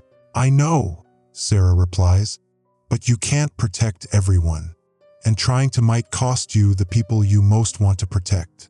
Entry 5, New Threats Assessment. The morning intelligence briefing arrives encrypted on systems that Dreven's team built from scratch, designed to be transparent enough for democratic oversight but secure enough to prevent the kind of infiltration that enabled the oligarchy's rise. The threat assessment makes for sobering reading. Project Efficiency Initiative. 17 states have accepted public-private partnerships to manage voter registration databases. The private contractors are all subsidiaries of companies connected to the original shadow government network. Digital Citizenship Program. A new social media platform offering verified, authentic political discourse has gained 40 million users in 3 months. The verification algorithms show signs of systematic bias against independent media and grassroots political organizing. Emergency Management Modernization Act. Congressional legislation that would streamline emergency response by reducing oversight requirements and expanding private contractor authority during declared emergencies. The patterns are subtle but clear, the same oligarchic impulses expressing themselves through different vectors, like a virus adapting to an immune system that's learned to recognize its previous form. They're not trying to stage another obvious coup. They're trying to purchase democracy retail instead of wholesale, one compromise system at a time. My secure phone rings with a call from Drevin. "We need to meet," he says without preamble. "I found something in the algorithm audit that you need to see." "How bad?" "Remember how we thought we'd won because we exposed them? We may have just forced them to evolve." Entry 6, The Evolution of Capture. Drevin's office in the Algorithmic Transparency Commission looks like a war room designed by computer scientists, multiple screens showing network traffic patterns, code repositories, and data flow diagrams that trace the digital DNA of modern democracy. But it's the printout on his desk that makes my blood run cold. "They're not trying to control the government directly anymore," he explains, pointing to a network analysis that looks like a spider web drawn by someone on methamphetamines. "They're controlling the information environment that shapes how citizens think about government." The document shows connections between dozens of seemingly independent platforms, news aggregators, social media algorithms, and content recommendation systems, all owned directly or indirectly by shell companies that trace back to the same corporate interests we thought we'd defeated. "It's more sophisticated than propaganda," Drevin continues. "They're not telling people what to think, they're shaping what people think about. They're determining which issues get attention, which solutions seem reasonable, which politicians appear competent." I study the network diagram, seeing the outline of something more insidious than the direct takeover we fought 6 months ago. So instead of stealing the election, they're shaping the electorate. Exactly, and it's working. Look at these polling numbers on the new constitutional amendments. He pulls up another screen showing public opinion data that makes my stomach drop. Support for Amendment XXVII is dropping every week, even though nothing has changed about the actual proposal. The data shows a systematic erosion of public support for the very safeguards designed to prevent another oligarchic coup. Not through direct opposition, but through manufactured confusion, algorithmic amplification of edge cases and hypothetical problems, the steady drip of doubt about whether we really need such extreme measures. They're playing the long game again, I realize. They don't need to capture the government if they can capture the citizenry. Drevin nods grimly. And this time, we can't solve it with a single broadcast. This time, they've distributed the attack across every screen in America. Entry 7, The Price of Vigilance. The emergency meeting convenes in the secure conference room 3 floors below my office, the same depth underground where we used to hide from corporate death squads. But this isn't about physical security anymore. It's about defending democracy from an enemy that's learned to be invisible. Around the table sit the people who've become my second family. Kalen via secure video link, Drevin with his laptop full of algorithmic evidence, representatives from the new Democratic Resilience offices in 12 states, constitutional scholars who've spent their careers studying how republics die and what it takes to keep them alive. The question, says Dr. Martinez from Georgetown Law, is whether we're fighting the last war while they're starting the next one. Kalen's voice comes through the speakers with crystalline clarity. The media literacy programs are helping, but we're playing catch-up. They're creating false narratives faster than we can debunk them. And the debunking process itself is being gamed. They're using our fact-checking efforts to create controversy around established facts. The whiteboard at the front of the room fills with interconnected threat vectors. Algorithmic manipulation, manufactured consensus, synthetic grassroots movements, captured regulatory agencies, privatized public services, erosion of civic institutions. Each one individually manageable, collectively overwhelming. We're not just fighting for democracy, I realize aloud. We're fighting for the capacity to have a democratic conversation in the first place. The room falls silent as everyone processes the implications. It's one thing to expose a conspiracy, another to rebuild the shared reality that makes democratic governance possible. Dr. Martinez breaks the silence.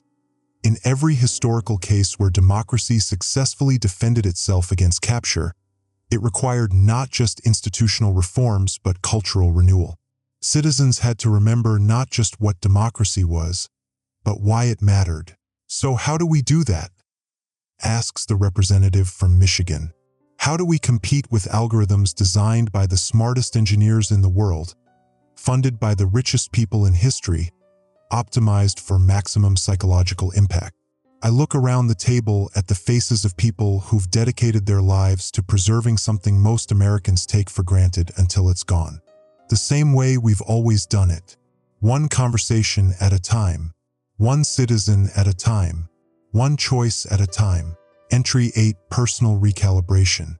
The therapy session takes place in Dr. Chen's office overlooking the Potomac, the same river that's witnessed 2.5 centuries of American democracy stumbling toward its better angels. She's one of the few mental health professionals in DC with security clearance high enough to hear what I actually do for work. You're describing hypervigilance, she says, making notes on her tablet. It's a common response to extended threat exposure. Your nervous system is stuck in a state of constant alertness because the threats you face are ongoing and adaptive.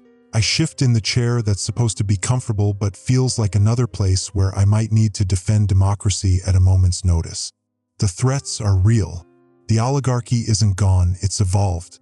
If I let my guard down, if you don't let your guard down occasionally, you'll burn out and be useless to everyone, she interrupts gently, including your daughter, who needs a mother more than the country needs another martyred public servant. The observation hits like a precision strike. Because she's right. Emma needs me present and functional more than America needs me exhausted and paranoid. But how do you relax when relaxation is what allowed democracy to be nearly murdered in the first place?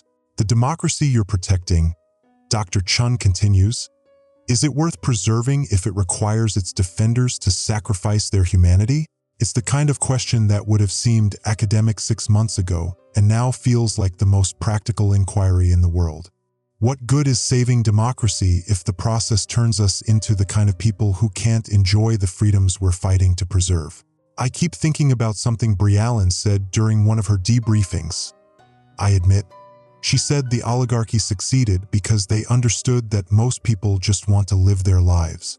They don't want to think about governance or oversight or constitutional theory. They want to trust that someone competent is handling the complicated stuff. And I realized that I've become someone who can't live my life because I'm too busy thinking about governance and oversight and constitutional theory. Maybe that's necessary, but it's also a kind of defeat. Dr. Chen nods. Democracy requires both. People who can live freely and people who maintain the conditions that make that freedom possible. The trick is not becoming so consumed with maintenance that you forget what you're maintaining. Entry 9, Generational Handoff. The college speaking tour takes me to 18 universities in 3 weeks, talking to students who were in middle school when the shadow government nearly succeeded. They listen with the intense focus of people who understand that democracy isn't a finished product but an ongoing project that each generation inherits in whatever condition the previous generation leaves it. At Georgetown, a sophomore raises her hand. Do you think we'll be able to prevent the next attempt at capture? The question assumes there will be a next attempt, which shows more sophistication about democratic fragility than I had at her age. I think you'll prevent different attempts than the ones we faced, I reply. Each generation of would-be oligarchs learns from the previous generation's failures. Your job isn't to fight the last war. It's to identify the next one. At Berkeley, a grad student in computer science asks about algorithmic regulation. How do we balance free speech with preventing manipulation? The same way we balance any competing values in a democracy, I answer.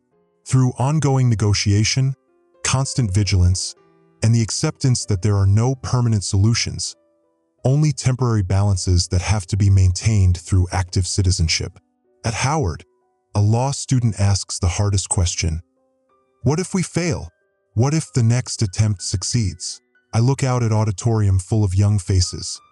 Future lawyers, journalists, engineers, teachers, public servants, and see both hope and fear in equal measure. Then you do what every generation of Americans has done when democracy was threatened. You resist. You organize. You remember that government derives its just powers from the consent of the governed, and you withdraw that consent until justice is restored. The standing ovation that follows isn't for me. It's for the idea that democracy belongs to them, that they have both the right and responsibility to shape it, defend it, pass it on intact to their own children. After the talk, a group of students approaches with laptops and smartphones, showing me projects they're working on: transparency apps, algorithmic auditing tools, platforms for local civic engagement, systems for verifying information authenticity. The next generation's immune system, already developing antibodies for threats I haven't even imagined yet. Entry 10, The Continuing Revolution. New Year's Eve, 6 months and 3 weeks after democracy's dawn, finds me on the roof of my apartment building watching fireworks bloom over the Capitol Dome. The city spreads out below like a circuit board, each light representing someone whose life was touched by our success in preventing the oligarchy's coup and our ongoing struggle to prevent the next one. My phone buzzes with messages from the network of people who've become democracy's early warning system. Kalen reporting successful media literacy trainings in Oregon schools. Drevin sending updates on new algorithmic transparency tools. State coordinators sharing intelligence about emerging corporate influence operations. Citizens groups documenting local government capture attempts. The work continues because it must continue. Democracy isn't a problem to be solved, but a practice to be maintained. A conversation to be sustained across generations. A choice to be remade every day by people who understand that freedom requires active participation. Emma calls from her mother's house to wish me Happy New Year. Her voice bright with the confidence of someone who assumes the adults have everything under control. It's a beautiful assumption that we're all working to keep true. Are you coming to my soccer game on Saturday? She asks. Wouldn't miss it, I promise. And for the first time in months, I mean it without mental reservations about emergency meetings or threat assessments. Because Dr. Chun was right, democracy worth preserving is democracy that allows its defenders to have lives worth living. The balance between vigilance and humanity isn't a problem to be solved, but a tension to be managed. Another ongoing negotiation in the grand experiment of self-governance. The fireworks reach their crescendo, and I think about the cycles that govern democratic life. Corruption and reform, capture and resistance, complacency and renewal. We prevented one attempt at oligarchic takeover, but there will be others. Different methods, different players, but the same fundamental tension between those who would concentrate power and those who insist it belongs to the people. The price of liberty is eternal vigilance, but vigilance shared among many is lighter than vigilance carried by few. The network we've built, the institutions we've reformed, the amendments we've ratified, the citizens we've awakened, all of it represents democracy's distributed immune system, no longer dependent on a handful of emergency coordinators crawling through pneumatic tubes to save the republic at the last possible moment. As midnight strikes and a new year begins, I make the same resolution I've made every day since we broadcast the truth to America. To remain worthy of the democracy we've been entrusted to preserve, to pass it on to the next generation in better condition than we found it, to remember that the alternative to eternal vigilance isn't rest. It's the death of everything we've fought to protect. The fireworks fade, but the lights of the city remain. 300 million Americans whose freedom depends on all of us choosing, again and again, to do the hard work of self-governance. The emergency continues, but so does the democracy.